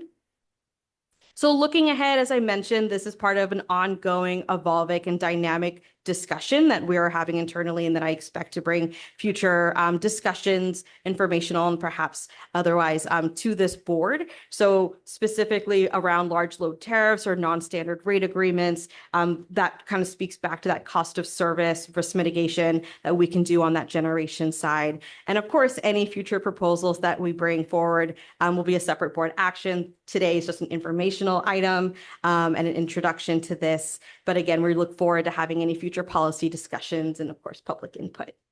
So with that, I will end. Thank you. Great. Thank you so much. Really appreciate the presentation. And I do think we had a comment from our CEO. Yeah, first of all, I just want to thank Aria for this presentation. I think it's one of the most succinct presentations that I've ever seen on data centers. And I think it's really helpful to kind of baseline set and start the education process and the dialogue with the board. And that is the intention of this item. It's not an action item, and it's for informational purposes. But we all know that data centers are getting a huge focus in the industry. We are engaged from a legislative perspective, from a regulatory perspective, with the CPUC, with the IOUs themselves, with CAISO. So there's a lot to navigate, and I think there's a lot of uncertainty, benefits, and risks associated with serving data centers. And so we really want to unpack that and be well informed. And this is such a good item for us to bring in front of our board because obviously we want to talk about the potential impacts to our existing customers, and we really want to engage with you all and your city staff, which we have already begun to do, around what does this economic development opportunity look like for your cities, for your municipalities, because there are a variety of economic development opportunities and growth opportunities within your cities and the counties themselves. So where does this sit relative to that? So we are well informed as we are engaging with customers, as well as in the regulatory and legislative venues. So that's part of initiating this dialogue, of course. Great. Okay. Thank you. Just so folks are staying awake, we're going to start with questions from our members attending via Zoom. Do we have any members online who have any questions at this time before we ask the room? Okay, you are allowed to raise your hand later, but we're going to move into the room here. And we have Member Roche. Thank you. And thank you. Yeah, I think that was a great presentation because, we're also trying to, we're dealing with this in Hayward because we have, I think, 4 now, 2 that are online. And there's a lot of concerns from the community. So I appreciate you talking about, which I know is not necessarily Ava's responsibility, but just so you have on your radar. And I know you've met with Hayward staff, so thank you. Thank you for that. But, some of the things we're obviously getting is the environmental impact of having large data centers in the community, what that means. And then this question of who gets the energy first. So if there's a brown brownout or a blackout, what comes back online? You know, so if we've got a large data center or several data centers, what does that mean for the community? And I mean, I haven't been able to answer that in a succinct way to the community when people have asked me this question, you know, except for, oh no, of course, like it's not going to affect the general resident population, but I'm not sure there's a guarantee about that, which I know is more of a transmission issue than an AVA issue, but things to sort of keep on our radar as we talk about data centers. And then the other question I had is when we were voting on a particularly large data center, I have talked to Hayward about this, that we were, you know, we were trying to get them to commit to renewable energy, which they did, but they wouldn't commit to AVA, which is fine. But how are you seeing, if you're speaking with data centers, how are they proposing to, you know, obtain the renewable energy? Are they just getting, you know, credits from somewhere else? Are they going to buy it from local agencies? What's your experience right now on how data centers are committing to that? Yeah, so in my experience, I have seen large load customers purchase their own products on the market, right? So entering into their own PPAs. So one thing that Santa Clara had done that I developed was a green tariff, right? So there was two aspects to that. One was like a bring your own PPA, and the other one was where the utility would procure and retire those RECs for you if you wanted to go above and beyond what was offered in that base RPS product, right? So I think that through either non-standard agreements or some type of large load tariff, that's a way that you can mitigate that. Okay, great. Thank you. Yeah. And then the other question is just because I've heard, right, Santa Clara has a lot of them, right? And San Jose also, but that a number of them can't even come online yet because they can't procure the energy that they need. Is that right? So in Santa Clara, speaking for Santa Clara and San Jose area, it was more of a capacity constraint. So both on the local system, Santa Clara is a vertically integrated electric utility. So they own their own substations, their distribution, and also some transmission coming into. But it was more of capacity constraints on their local system as well as the transmission system coming in. So that LS Power line that's coming into the South Bay now is going to free up some additional capacity. So it was a bit too full for them. And then if infrastructure is going to have to be built to support these data centers, I think that's what you touched on, which is how do we protect the customers, the average customer from, absorbing that cost? And is that something where we would work with PG&E on, or is that like, how do we help customers avoid this, having that cost transferred to them? Yeah, one of the things that I'd highlight in your packet was a joint agency white paper, because this is something the CEC, the state as a whole, and CPUC jointly is all very, very interested in. And there's also some interesting legislation coming forward about how do we make sure that these costs aren't then spread out or peanut buttered and put on like the rest of the rate base. So Rule 30 is PG&E's answer to some of that. It is an interim, it's a filing that is still being discussed. They have kind of a conditional approval to operate right now. And that cost allocation piece is coming. But, I would say that as a whole, just in California, the transmission system is socialized because there's kind of like a highway. The idea is that everybody benefits from the highway and everybody uses the transmission. So at this point in California, that's how it is, but there is some exciting conversations happening around that. All right, thanks. And then just going back to my original question, is there any talk about what happens to the load when there is a blackout or a brownout? How, what is the order of, energy coming back on to customers? And has this been discussed? Yeah, that is more of a PG&E question. Yeah. Just because they operate that grid, right? But depending on the utility, they may be able to shift loads and things like that and mitigate that in their own way. Yeah, because you're right. I think it is PG&E, but if people know that they're AVA customers and their power is out and the big data center is glowing and up and running, it's going to be a public issue or publicity issue for us. And if I could add that too, there's not a lot of certainty on that front yet, to be clear, and it tends to be more of a PG&E oriented issues as if there's a blackout or brownout for whatever reason, that is a lines and wires issue typically, right? There are guardrails that is the legislature is trying to talk about. There are potential guardrails that from a federal perspective are trying to put in place. So there's a lot of active discussions on that front to see how one would respond, and there's a lot of requirements that are being considered just in terms of these types of data centers bringing in flexible load, whether it's flexible load purely in order to allow a distribution system to even absorb such a significant load, or if it's in response to grid capacity issues that may result with power shutoffs and things like that. I think the active discussion, though, really is trying to think about how do you interconnect these types of loads without creating a blackout circumstance, of course, Yeah. right? And that's the key to sort of managing that. And there are risks, and there are also sort of flexibility or flexible loads that may be required as part of that in order to try to mitigate that risk. Yeah, and I mean, without customers having to continue to pay for, this infrastructure charge. I mean, except for the fact that we're all running all of our data things, like you said, 21 per household, we're all running it off of these data centers. So I suppose there's some joint I think responsibility. there's or only something. 20 in my house because I don't have the vacuum cleaner. You don't have that room. I was just thinking, I would like to remember. Thank you so much. It was a really great presentation. I hope there's more to come later. So thank you. Yes, Member Sakakihara. Thank you, Chair.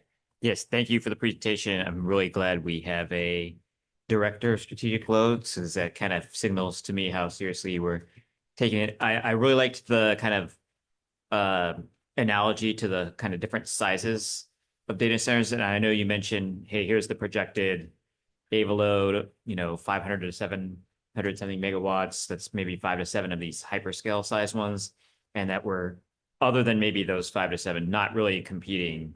And even for those too, right? With kind of the giant ones you see about in the news in Texas and Phoenix and all these places. So I'm curious, both in Santa Clara, but also in AVA service territory, the smaller ones, right? What kind of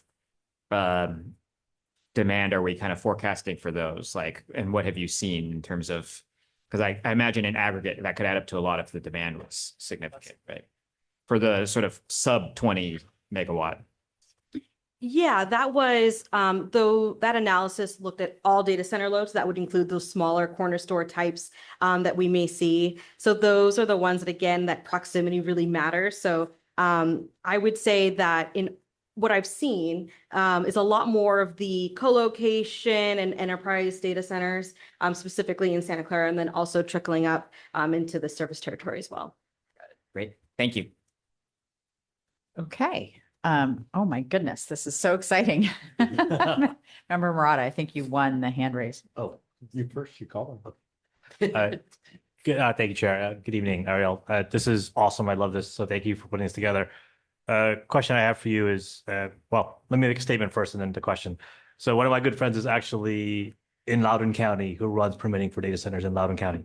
So we have a debate often about the data center load and what he's facing. So my question specifically is a consideration as part of your strategy when you work with cities to consider special districting so that the areas that have high load and high need are in its own special district for not only taxing purposes, but also for just geographic ring fencing so that they are addressed differently than residents. Yeah. So when it comes to the zoning questions, that's more towards the AHA of that specific city, right? So when it comes to the scope of our responsibility as a utility to serve, we're focused on the generation and the power procurement. So if we were to do some type of not geofencing, but anything that is different in terms of our power that we're providing to customers, it would most likely come, as I mentioned, in like a non-standard rate or a large load tariff. And that's what we're seeing other CCAs do. Okay, So it so would be towards like large loads that met, you know what I mean? So instead of saying an EV specific load or a data center specific load or a geographical load, it would be a load that has this characteristics would potentially have some type of non-standard rate or tariff. okay. So what I'm hearing is you're not adverse to us as a city putting in a special district for large load businesses. Ava's not land. And then, Ava's not a land-based or Right. land zoning organization. so we as a city could do that, but then we would partner with you to make sure that the distribution is done correctly to meet the needs for that special district. Would that be the proper way to look at it? I mean, to your point, yeah, it's up to the Okay. city to decide what rules and regulations and zoning that they want to do for their own city. Okay, thank you. Okay, Member Balch. Yeah, thank you very much. I'm sure this will come before us many more times in the future as we evaluate this. One of the things in that conversation in the future that I would like to think about or learn about is we've talked about demand through the cycle of a day, right? Solar is only available during the day and then it drops off, and then we've got battery and backup storage and then resource adequacy on the backside. So what I don't know yet from where we're at, but I appreciate us thinking about just overall, is are we just raising all boats and we're just going to have a larger volume for that nighttime demand, or I'm thinking like the 1 to 3 a.m. peak, or is there going to be a peak? And so I just want to think about that or learn about that, as well as just with our procurement targets and what we'll need to do, because I don't know if the plan is everything just rises up and it just all levels in the current, or does it give us an opportunity? And this is kind of where I'm heading. Does it give us an opportunity to think about a different type of technology or energy source? And I'll just maybe go a little further, that I am still trying to keep us away personally from natural gas peaker plants, right? So I'd like to try to not have it where a peaker plant comes up or for this body to think about, given they're against our carbon goals. So thank you. Do you want to take a response, or do you want me to take that? It's probably a future, but yeah. Yeah, I mean, the only thing I would say is obviously the response to that is very complicated as you think about how you actually procure to meet that load. Because it's a fairly predictable load, Right. being flat, there's some benefits to that. And there's a lot of discussion around how you can flex that load. What is the customer's willingness to flex that load, and how realistic is that, how responsive that is? And so can you get that in a way that is meaningful within our portfolio to allow it to adjust, so that we can adjust our power procurement needs as well? So that's a lot to be figured out. And of course, underlying that is, what are the clean technologies that can actually serve that load, and how do we continue to augment our ability to procure in order to meet that load, which there's always uncertainty there in terms of the types of resources that'll come online. But your fundamental point is it is generally raising across the board the procurement needs, which is both good and bad. It's stable, it's flat, it's predictable. Our ability to meet 24/7 clean is a challenge, right? Given that the significant resource that's coming to California is solar based with a lot of battery. Of course, as we think about some form of regionalization, regional cooperation, it does start talking about resources, wind resources, large hydro resources elsewhere that could get delivered in as well. So there's a lot of complexity there to think about and manage.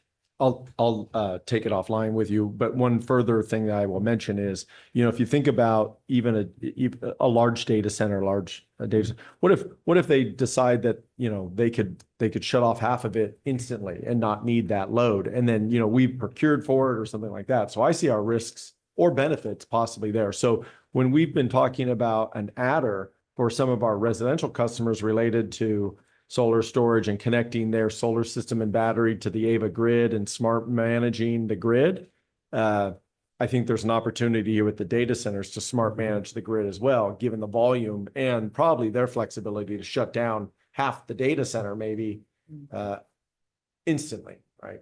So, okay. Okay, great questions. We have our vice chair. So a related question, ironically or interestingly, today at the Air District, we had the exact same presentation on data centers. One of the things that I heard that caught me off guard, and so I'm basically going to ask you what your thoughts are, is whether when we look at your highway analogy, they said there can be a lot of variability. There can be rush hour, and there can be time that the highway is really empty with respect to data center load in particular, which caught me off guard because I think of it running 24/7, doing its processing. But to Member Balch's point, someone could make the decision, this data center is redundant and we're turning off the switch today. So I'm trying to understand what your experience thus far was in Silicon Valley that you bring, recognizing that yours is just one perspective, but a valuable perspective.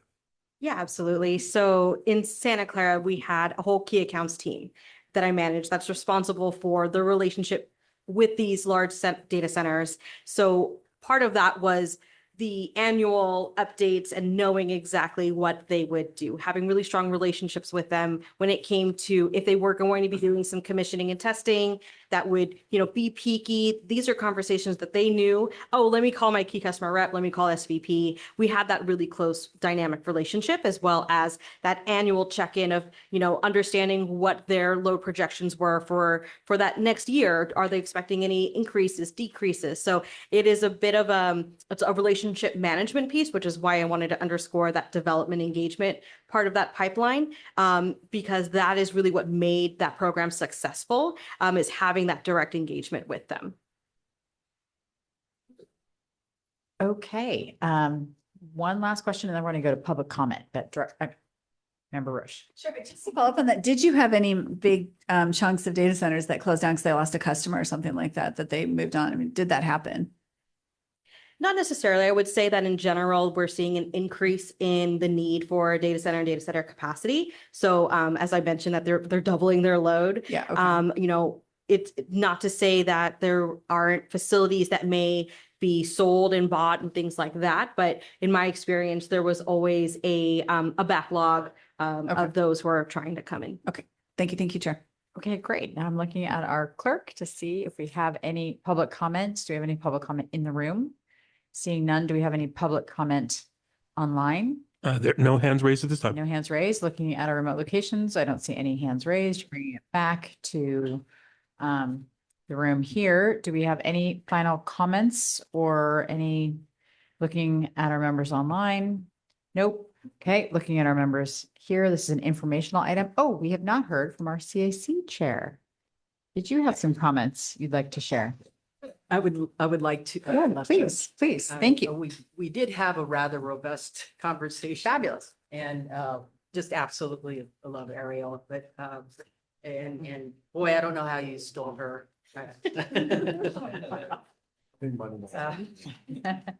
We really liked the chart, by the way, illustrating the scale of the increased demand. If I were North Virginia or where was it? Virginia, that spike for them, I would be terrified. That was like flying to the moon with wings that I just grew. That's going to be huge. And I'm almost grateful that we're not going to experience something similar to that kind of increased demand. But that said, I really like the chart. It does show the increase of EV as being even more significant than data center loads for us anyway. But it's going to increase. So we really need to pay attention. And we noted also that we really like the slide for the potential benefits. It'd be kind of informative, we believe, to see what we've been seeing on social media about how all of AI and all this is going to impact our bill, and maybe alleviate a negative slide negative slide would alleviate our concerns there for a future presentation. We're, as usual, the CAC is always, involved and concerned about the demands on our community, such as the environmental and environmental justice issues from these changes.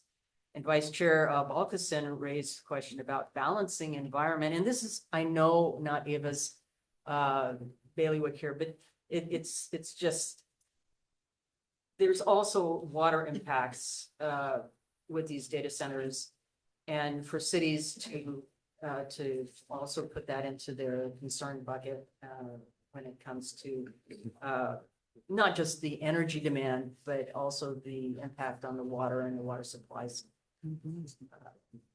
So I think that, we had some other comments that were interesting. There was a question about how closely Ava monitors PG&E rate increases, which may or may not happen with these increased demands. And we were assured by JP Ross that yes, Ava is very connected to and watching PG&E rate increases. Member Peter Weiner suggested that the large demand businesses should bear more responsibility, as in DMV rates. So if the truckers and their big trucks are rolling across, they take a bigger chunk, out of the cost for the highways versus passenger cars. And something similar, that you mentioned already for the tariffs. So, Member Davis, Zapata echoed this and suggested tariffs, which you've already mentioned. So that was CAC. Great. Okay. Thank you for sharing those comments. As I said, this is an informational item. I really appreciate the presentation and it sounds like we'll have more conversations in the future that we can look forward to. So closing out item number 12, and we are going to be turning to agenda item number 13, another informational item. It's a smart home battery program launch update by the one and only JP Ross. Oh. Hiding behind. Yeah. All right, lucky agenda item 13. Is it Friday? No. Yes, to watch the whole thing. Good evening. I will be giving an informational update tonight on our smart home battery and resilience hub initiatives. If we can go to the next slide, please, Adrian.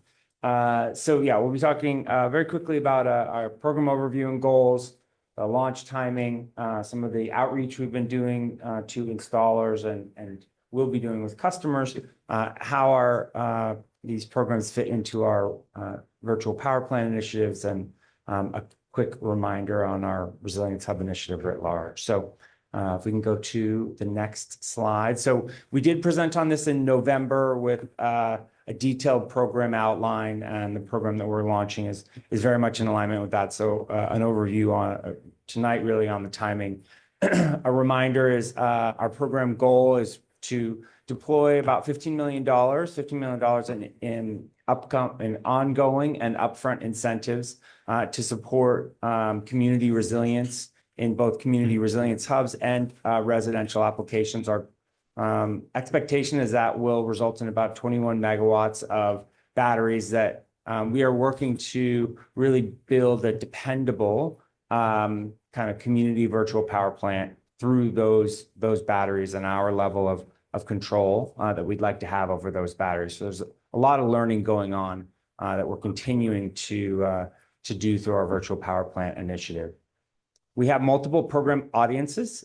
So we have our smart home battery program, which is really focused on residential customers. And there are both income qualified, our Care Fair customers. Those customers are getting about $3.75 million in incentives focused on low income residential customers. Our general market smart home battery program has about $7.5 million allocated to it. And then we have an additional $3.75 million for our community resilience hubs. So that sums up to the $15 million in incentives that we are planning to deploy. So we're learning a lot. We are already operating a couple of aggregations, some batteries through a program we've been running for a while with Sunrun as one of our first VPPs. We also have our smart home charging program, which is another VPP, and I'll talk about these. So there's lots of learnings that we are gaining right now, and we want to continue that learning mindset of how we can reliably manage these battery assets, both with individual customers as well as with third-party owners of batteries that are called aggregators. And then we are continuing to work through our Community Resilience Hub initiative. So we have activities underway right now doing outreach and awareness raising for potential Community Resilience Hub sites, as well as technical assistance and then the incentives. And I'll go through that later on in the presentation. So a lot of different learnings that we're focusing on right now. Next slide, please. So the launch timing for our Smart Home Battery and Resilience Hub program is spread out over the next 6 months or so. Right now, our expectation is that we will be launching our Smart Home Battery program in early March for newly installed solar and battery systems. So we're going through our final user acceptance testing and making sure that we have checked all the boxes so that we can have a smooth launch for this program because there's a lot of moving parts. So we have weekly meetings going on to confirm that that we are meeting our expectations for launching a smooth program. Right now, that is slated for an early March launch. After new solar and battery system program launch, we'll then be launching it in April of 2026 for customers with existing solar and battery systems so they can enroll those into our VPP. And then later on in the year, Q2, Q3, we'll be opening the program for aggregators. So aggregators are asset owners like a Sunrun or otherwise who own the rights to the batteries through a power purchase agreement or a lease agreement that they sign with a customer. And when they own the rights to kind of dispatch those batteries, we actually contract with Sunrun, for example, versus an individual customer. And the reason that is expected to take a little bit longer is we have a separate contract with those aggregators, and that those contracts have delivery terms and volume expectations for those aggregators because they're going to be bringing volume into our program and some contractual terms around how and when they dispatch the batteries into our virtual power plant. So a little bit of an extended timeline for the different phases and different customer types for our smart home battery launch. With our community resilience hubs, we have already started our community engagement through our grant with Emerald Cities Collaborative, and they've already completed their first awareness raising and enrollment public meeting in January, and they're planning to do 2 more of those in the upcoming year. We have started to put our community resilience hubs through our technical assistance program. So that is underway. And then in the second half of 2026, we'll kind of bed down the actual, all the details of the incentive program and make those incentives available. We are kind of phasing that out because the community resilience hubs take a long time to go through our processes. And so we're expecting to launch our resilience hub initiative later on in the year. Next slide, please. Talking through our installer and customer engagement work to date. So on the left here, we have been engaged with the installer community. Solar and storage installers are quite active in our community, and we have, I think 60,000 plus net metering systems already installed in Ava's territory, and that's due to the good work of the installation community that's out and very active talking to our customers. So we've been working with installers to engage with them, not only on the design of the program. We did a lot of work with CALSA, the California Solar and Storage Association, as we were doing the program design for Smart Home Battery. And we have completed one of our installer informational webinars and have a training coming up in the next week prior to launching the program. So that'll be happening here in the last week of February. And then we'll be continuing to do installer trainings over time because we will have a certified installer process. So installers go through our trainings, then they will be posted on our website. We will be able to direct customers to go get quotes from those installers. And importantly, if an installer has gone through our training, we can actually pay our incentive to the installer, which allows the customer to pay less on their contract because we can flow the incentive through our installers. But we want to make sure that installers are accurately representing AVA and our smart home battery and resilience hub program. So that's why we want them to go through our trainings. On the customer engagement and education and awareness, we will be kind of posting about our smart home battery program and our resilience hub program on the channels that AVA operates through, social media channels, the informational newsletters and outreach that we're doing through our CEO desk and newsletter, as well as working with MuniPals, the sustainability staff from your cities that we meet with on a monthly basis. And also through our CBO outreach and press releases. We'll also have SEO and SEM so that when people look up solar in, Alameda County or San Joaquin County or smart home battery or solar and storage will kind of pop up on people's searches so that they see Ava's information, and we'll have all the information posted on our website so that people can go through our website and contact, installers and get more information about the program directly from Ava. Next slide, please.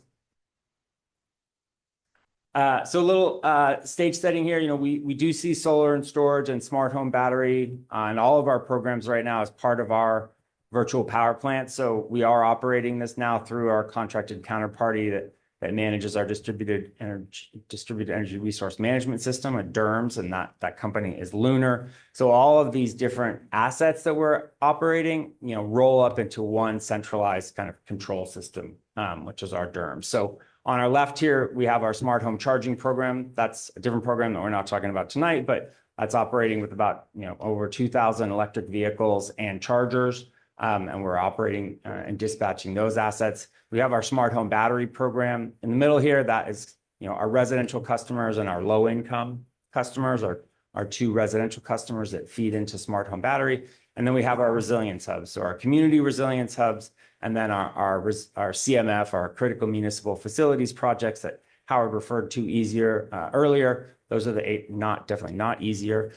Those are the 8 projects that we are currently in construction or nearing construction now. So all these assets do feed into our DERMS. And I will note one challenge we've had with our community resilience hubs feeding into the VPP on a later slide. Next slide, please.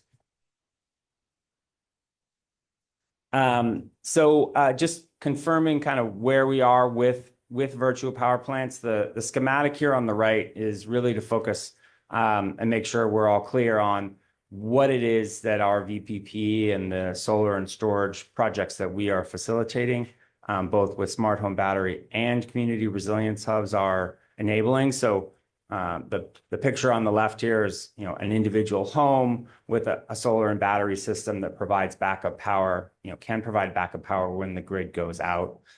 Picture in the middle is an aggregation of, in this case, residential homes, and they are kind of controlled through a centralized system. That's our DERMS, so that we can dispatch batteries and lower Ava's wholesale procurement or put energy into the grid during a peak time. But those assets kind of operate independently. They don't backfeed each other. They can't keep each other keep other houses' batteries on when the grid goes down. They're still operating as individual houses, individual meters, though there is some connectivity in the cloud so that we can control those assets.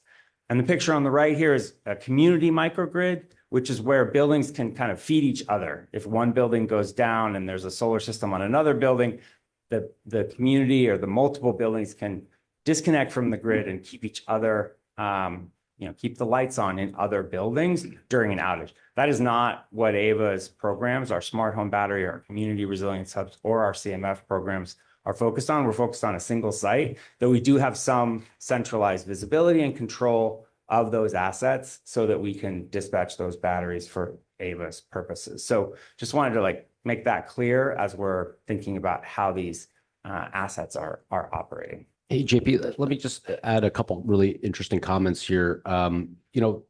One high level comment is just that these programs are pretty complicated. It's taken a lot of thoughtful design and planning, and it's been a multi-year process. And this is one of the programs that I think is quite innovative, sort of ahead of the curve in terms of what's out there in the market. But there's a lot of challenges and a couple of interesting learnings as we've been prepping this all, which I found interesting as I engaged with the team on what they're dealing with is, on the residential side, as an example, many of the homes don't actually have many of the residential customers don't actually pay the extra costs that are necessary for their backup systems to serve as backup in a power outage situation. So they don't actually have, technically it's feasible, but you have to pay a couple $1,000s extra to actually allow your system to island and therefore provide you power when there's a power outage.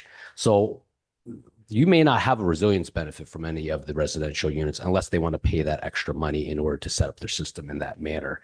That's an interesting just takeaway in general of, okay, this will hopefully serve as a VPP, hopefully lower costs, you're greener, but you may not actually have any resilience benefits unless you explicitly want to do that. And what we hear from the integrator market is many don't because of that added cost. So that's just a really interesting highlight when you think about what are the benefits we're trying to bring to our community. And then on the resilience hub portion, a totally different issue is obviously those do serve resilience, but they may not be a very effective VPP because of the limitations in terms of the inverters for integrating into our technology system, which is just a limitation in the market right now. That's not to say that it can't be done, but a lot of work still has to happen to enable those inverters to actually integrate to our platform in a way that we can use those and dispatch those batteries at certain times. So again, a significant limitation. We could take more time in terms of launching and delaying the launch of the program in order to sort some of those things out and get those things integrated. We are choosing to say, let's get out to the market, let's figure things out, let's learn, let's improve, and hopefully we'll be able to get those community resilience hubs as part of our program. But these are just the types of inherent limitations on VPPs. There's so much potential out there that is discussed, but there's so many operational technical limitations from actually allowing them to scale up and be effective. And these are the things we learn, and there's not a lot of these types of learnings out there. So it's really critical.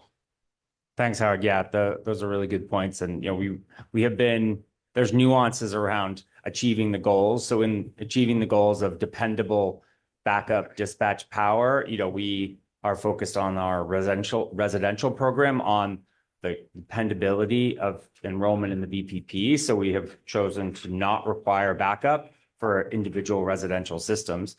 For our community resilience hubs, resilience is very much a primary requirement. So in that case, backup power and tying the backup power to the individual loads that a community resilience hub is expecting to provide to the community during an outage, and tying those things together is paramount. And VPP participation is second or third on the list. And that's why, to Howard's point, one of our challenges in this program is the size and the volume of the community resilience hub initiative is a challenge to get individual battery providers to do the work they need to do to tie their batteries into our distributed energy resource management system, our DERMS.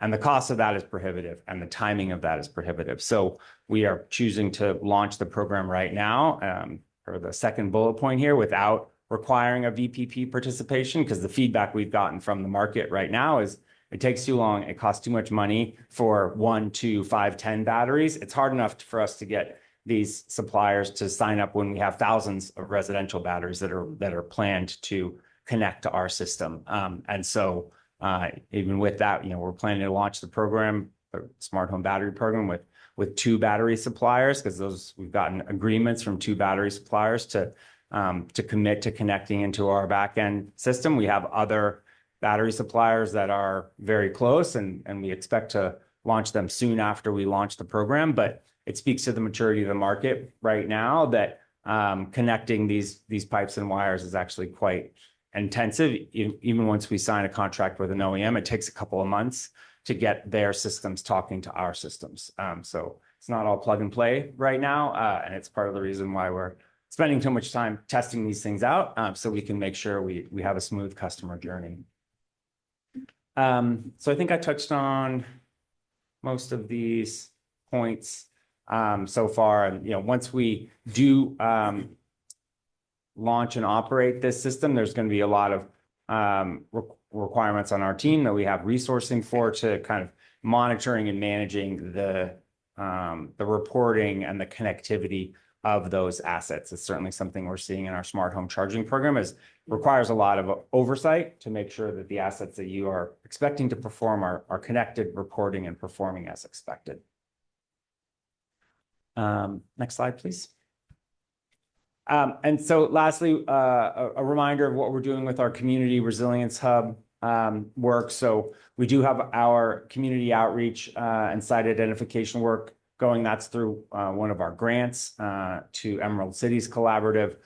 They have delivered on some of the early activities, case studies, the resilience readiness tool, which really now serves as the entry point into our technical assistance program. So the resilience readiness tool asks a potential site what their expectations are, what's the site ownership of the site, so that they have the ability to install solar and storage on the site, as well as a robust set of questions so that a potential resilient site can go through the self-exploration and self-organization, because it's a long committed process to get from an idea of a resilient sub to an actual operating resilient sub. So we want to make sure that we're helping community sites think through those processes, and we've built that out in partnership with Emerald Cities Collaborative. And then we're doing ongoing community outreach workshops to build awareness and bring sites into this program. We also have our technical assistance program that is through a contractor consultant, NV5. The $2 million that we have for our technical assistance program is not actually part of the $15 million budget that I outlined earlier. That's a separate budget that we've allocated specifically for resilient subs. And our technical assistance providers, reviewing the sites, providing feasibility assessments so that resilient sub sites know what it's going to take to provide solar storage and the backup power for the resilience services that they're expecting to provide to the community, as well as some preliminary pricing across a variety of kind of resilience scenarios, from lower resilience to higher resilience. And then once those resilience hub sites want to go out and pursue getting contractor bids for the installation and operation of those solar systems, we'll help review that and help guide them through that process. We're doing a bunch of, again, learning in that process right now as we understand the value of the technical assistance that we're providing. We're constantly kind of revising that to make sure we're providing value to these resilient subsites. And then, as I mentioned, later on in 2026, we'll launch the incentive program itself, where we can provide an upfront incentive. There'll be a wait list once projects have met a series of milestones so that they can reserve the funding that they would expect to get, because there's a lot involved with going through this process. So we want to be able to give potential sites, once they've met certain thresholds, the confidence that they'll get the incentive should they install and operate the solar and storage system necessary to provide that resilience. So yeah, I think that's the presentation tonight, and happy to answer any questions. Great. Thank you so much. Okay, if we take the slide down, do we have any questions at this point in time from our members who are attending online via Zoom? Any questions for JP Ross or for our CEO? I don't see any hands raised. Bring it back to the room. Any questions at this time? Question. Okay, Member Marquez. Thank you, Chair. Thank you for the update, JP. With respect to the local resilience hubs, do we have a sense of how many we'll be able to bring online in the initial phase? So it very much depends on the size of the resilience hubs. So we have I think it's a $500,000 limit. It's either 500,000 or 500 kilowatt limit, so that we don't kind of use all the budget on one huge resilience hub. We want to have some distribution across the service territory. So our expectation, based on some of the averages that we've seen within our CMF program of like 100 to 150 kilowatt hours of batteries, we should see kind of 15 to 20, 25. It's really going to depend on the size, the average size of the resilience hubs that we see come through. Some of the early ones that we've seen come through are actually a little smaller kind of churches, but even a small church like with a 30 kilowatt, 35 kilowatt solar system is probably still looking at 100 to 125 kilowatt hour battery. And our incentive is driven by the size of the battery. So that's the rough that I can give you. As far as that Thank you. goes. And what about, I know early on there were concerns just about kind of like land use agreements. Have we been able to mitigate those concerns? Yeah, so I think we're on, let's see, 3 to 5 that have gone through to get a feasibility assessment. And we have, 10 to 12 that have kind of come through, such that we have sufficient detail of their geographic distribution, whether they're in disadvantaged communities. And ownership has actually pleasantly been something that's come through pretty clearly, that a lot of the initial sites are actually owned by the CBO, that is planning to operate the site. So that was one of our early concerns around site control and site ownership. The early evidence, but the sample size is quite small, is that they're owned by the operators. So that's great. And yeah. Okay. Just overall, thank you. It's a lot of exciting updates, a lot of things we've been talking about for several years. Just good work all around and just overall agenda today. Thank you. Okay, any other questions in the room? I'm looking at our CAC chair to see if she has any thoughts she wants to share with us, any comments from the CAC. Thank you. Actually, first, I have a question. Does the resiliency hubs, do they have to also attach to DERMS at this point? Not right now, because have not been successful at getting either the single phase battery providers that are signed up for smart home battery to agree to also put those batteries into a resilient hub portfolio, because the portfolio is different enough. Our expectations, to Howard's point, are different enough that it's actually, they haven't agreed to that yet. And then finding any three-phase battery providers, we, so far have gotten a door as opposed to a window of window of opportunity. So there's only so many times you're going to run into the same door over and over again before you decide you should put your energy somewhere else. To be clear, that's a closed door. Yeah, not an open. Doors are actually fine. We love those. Yeah. It's even easier to get. The door handle's not working. All right, back to the CAC chair. Did you have other? Yeah,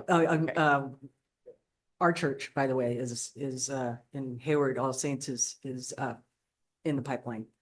A little further back, but still in the pipeline. And it's been good. They've been very patient with us. Great. But that said, we will definitely be asking the question about which batteries will be hooked up to DERMS, because we don't want to have to go backwards. But anyway, back to CAC.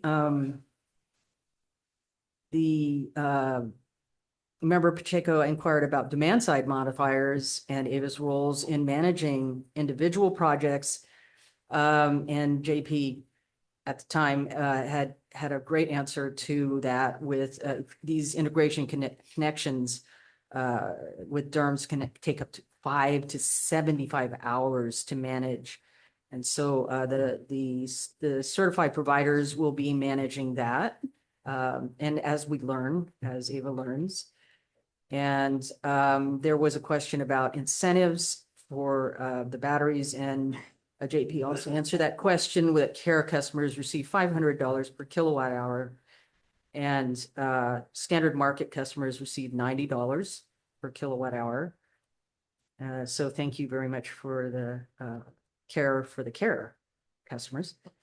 And we asked about the operational goals. The goals are for this project. Thank you again for answering that, JP. Was reaching a goal of 20 megawatts in our territory, and maintaining reliability and enrolling low-income customers are the three higher priority goals. And finally, JP Ross assured Vice Chair Balkson that participating in these programs will not affect the NEM2 status of customers that are enrolling with new batteries that already have solar on their homes. So that was a very big concern if they were going to go into the NBT tariff situation. So that was it for CAC. Thank you. Okay, great. All right, last call for questions before we go to public comments. Looking around, looking on Zoom, don't see any hands raised. Okay, public comment. Yohee Kim, you're recognized for 2 minutes.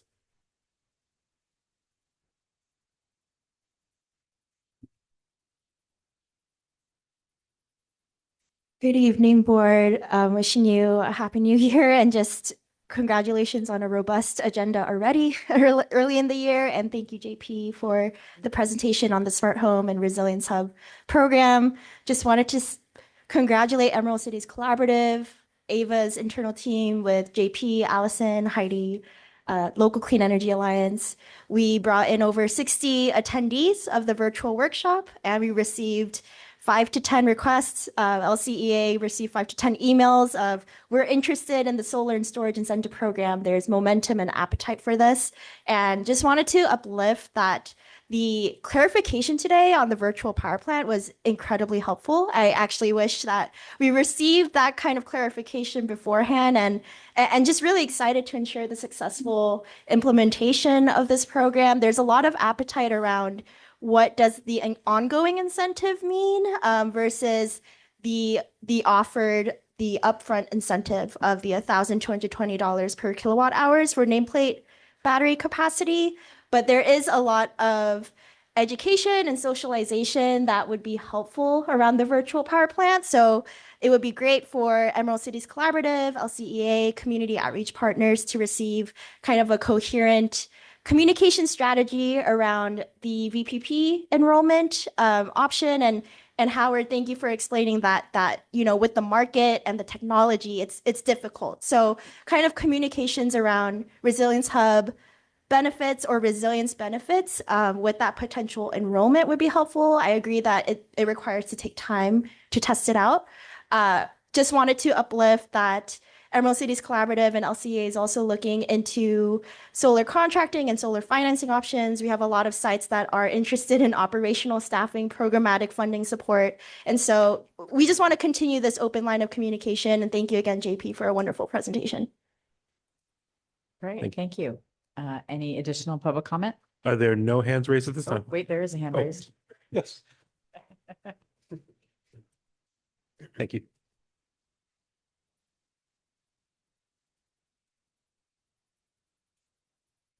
Welcome. Hi, my name is Jenna Roffley-Yuan, and I'm a college student interested in energy justice and equity.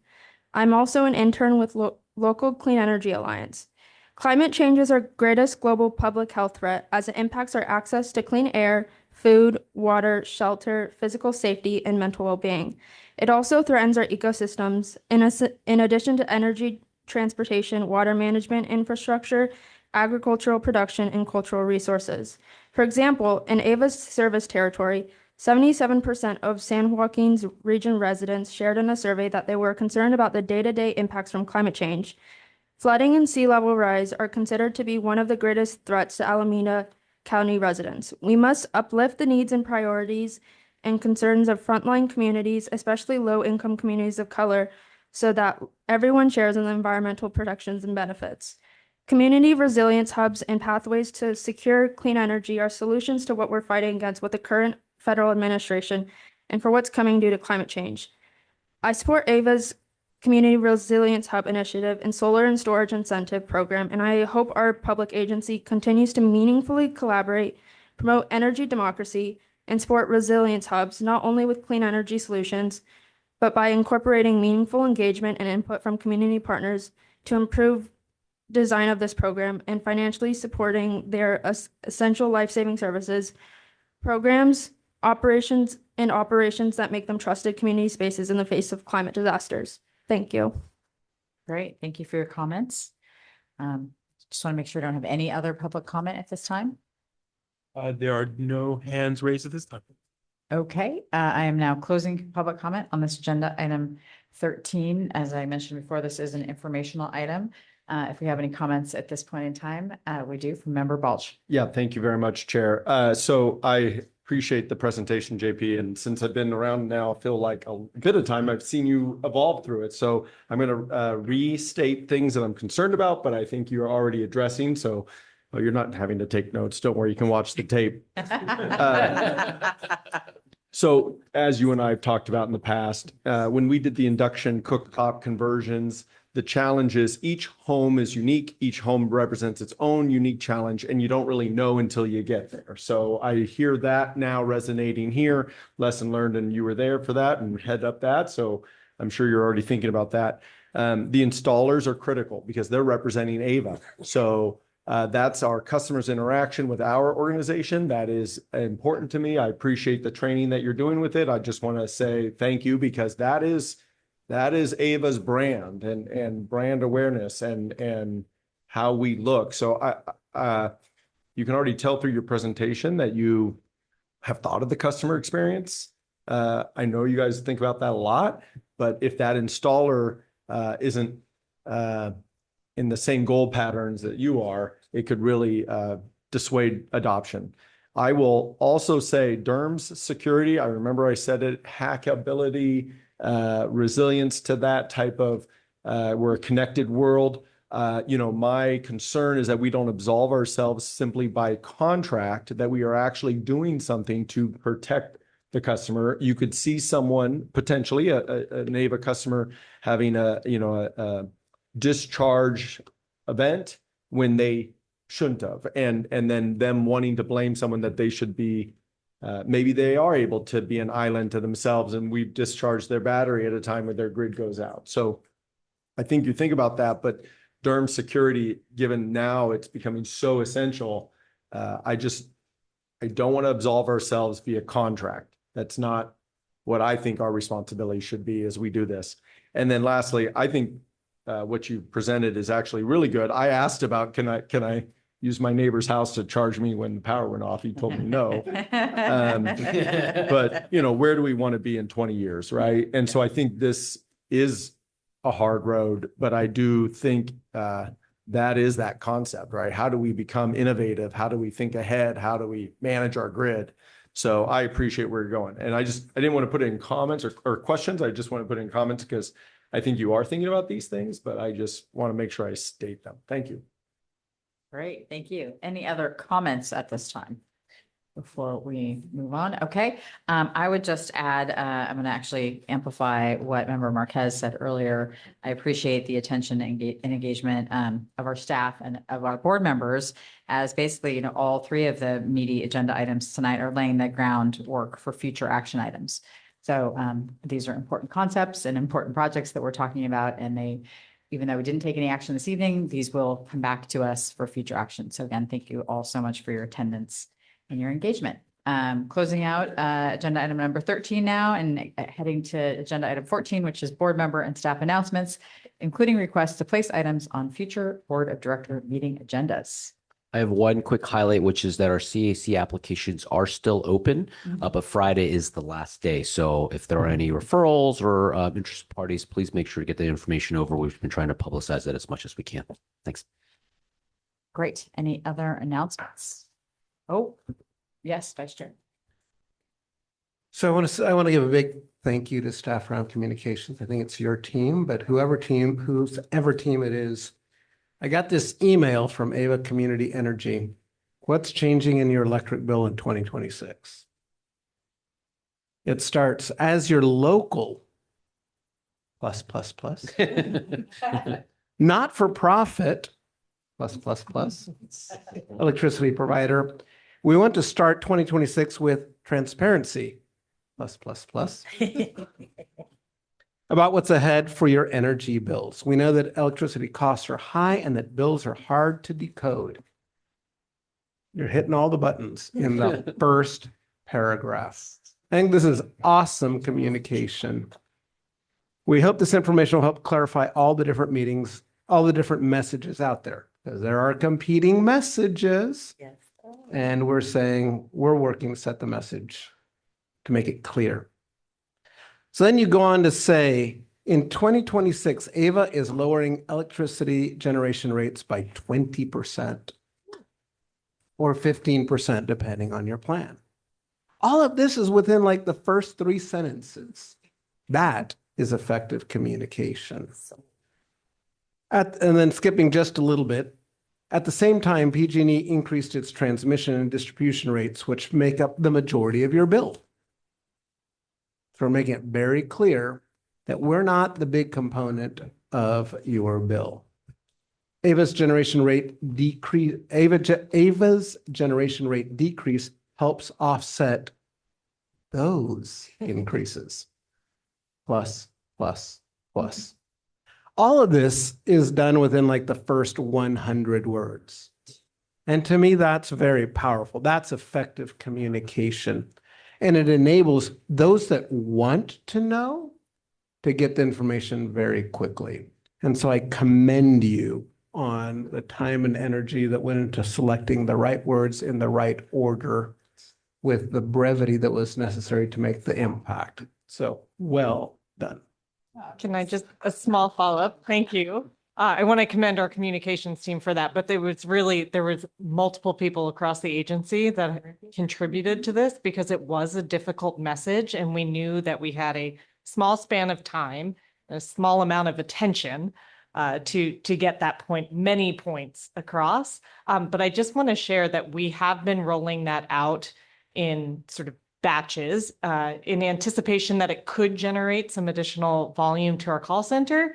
We're not seeing additional volume to the call center, but we have between 55 and 60% open rate on that email, which is incredible. So like the message is getting across and we appear to be fulfilling any questions that people have in their mind, which is, I think, again, another sort of accolade for the communications team and the quality of the messaging that they put out there. Great. Thank you so much for that additional information. Member Marquez. Thank you for that background. And I believe strongly in peer review. You just need different set of eyes. And so I like that team approach. I haven't looked at our website, so this is just a question. It's specifically for this. I'm on the website all the time, but specifically for this question, do we house this kind of communication? Is there a landing spot? So the email exactly is not on there, but the insight, which is linked in the email, which is kind of a deeper dive into the information, is on our website. There was also a piece in our newsletter, which is on our website as well. And then the How to Understand Your Bill is our standard content on the website. Okay. And then are we utilizing this content like on graphics on our social media Yes. platforms? Perfect. Okay. Thank you. Okay, great. Final call. If anybody has any announcements or suggestions for new agenda items, I'm not seeing any hand raised online. Not seeing any hand raised here. Okay. The next AVA Board of Directors meeting will be held on Wednesday, March 18th, 2026 at 6 p.m. The time is now 8:36 and the meeting is adjourned.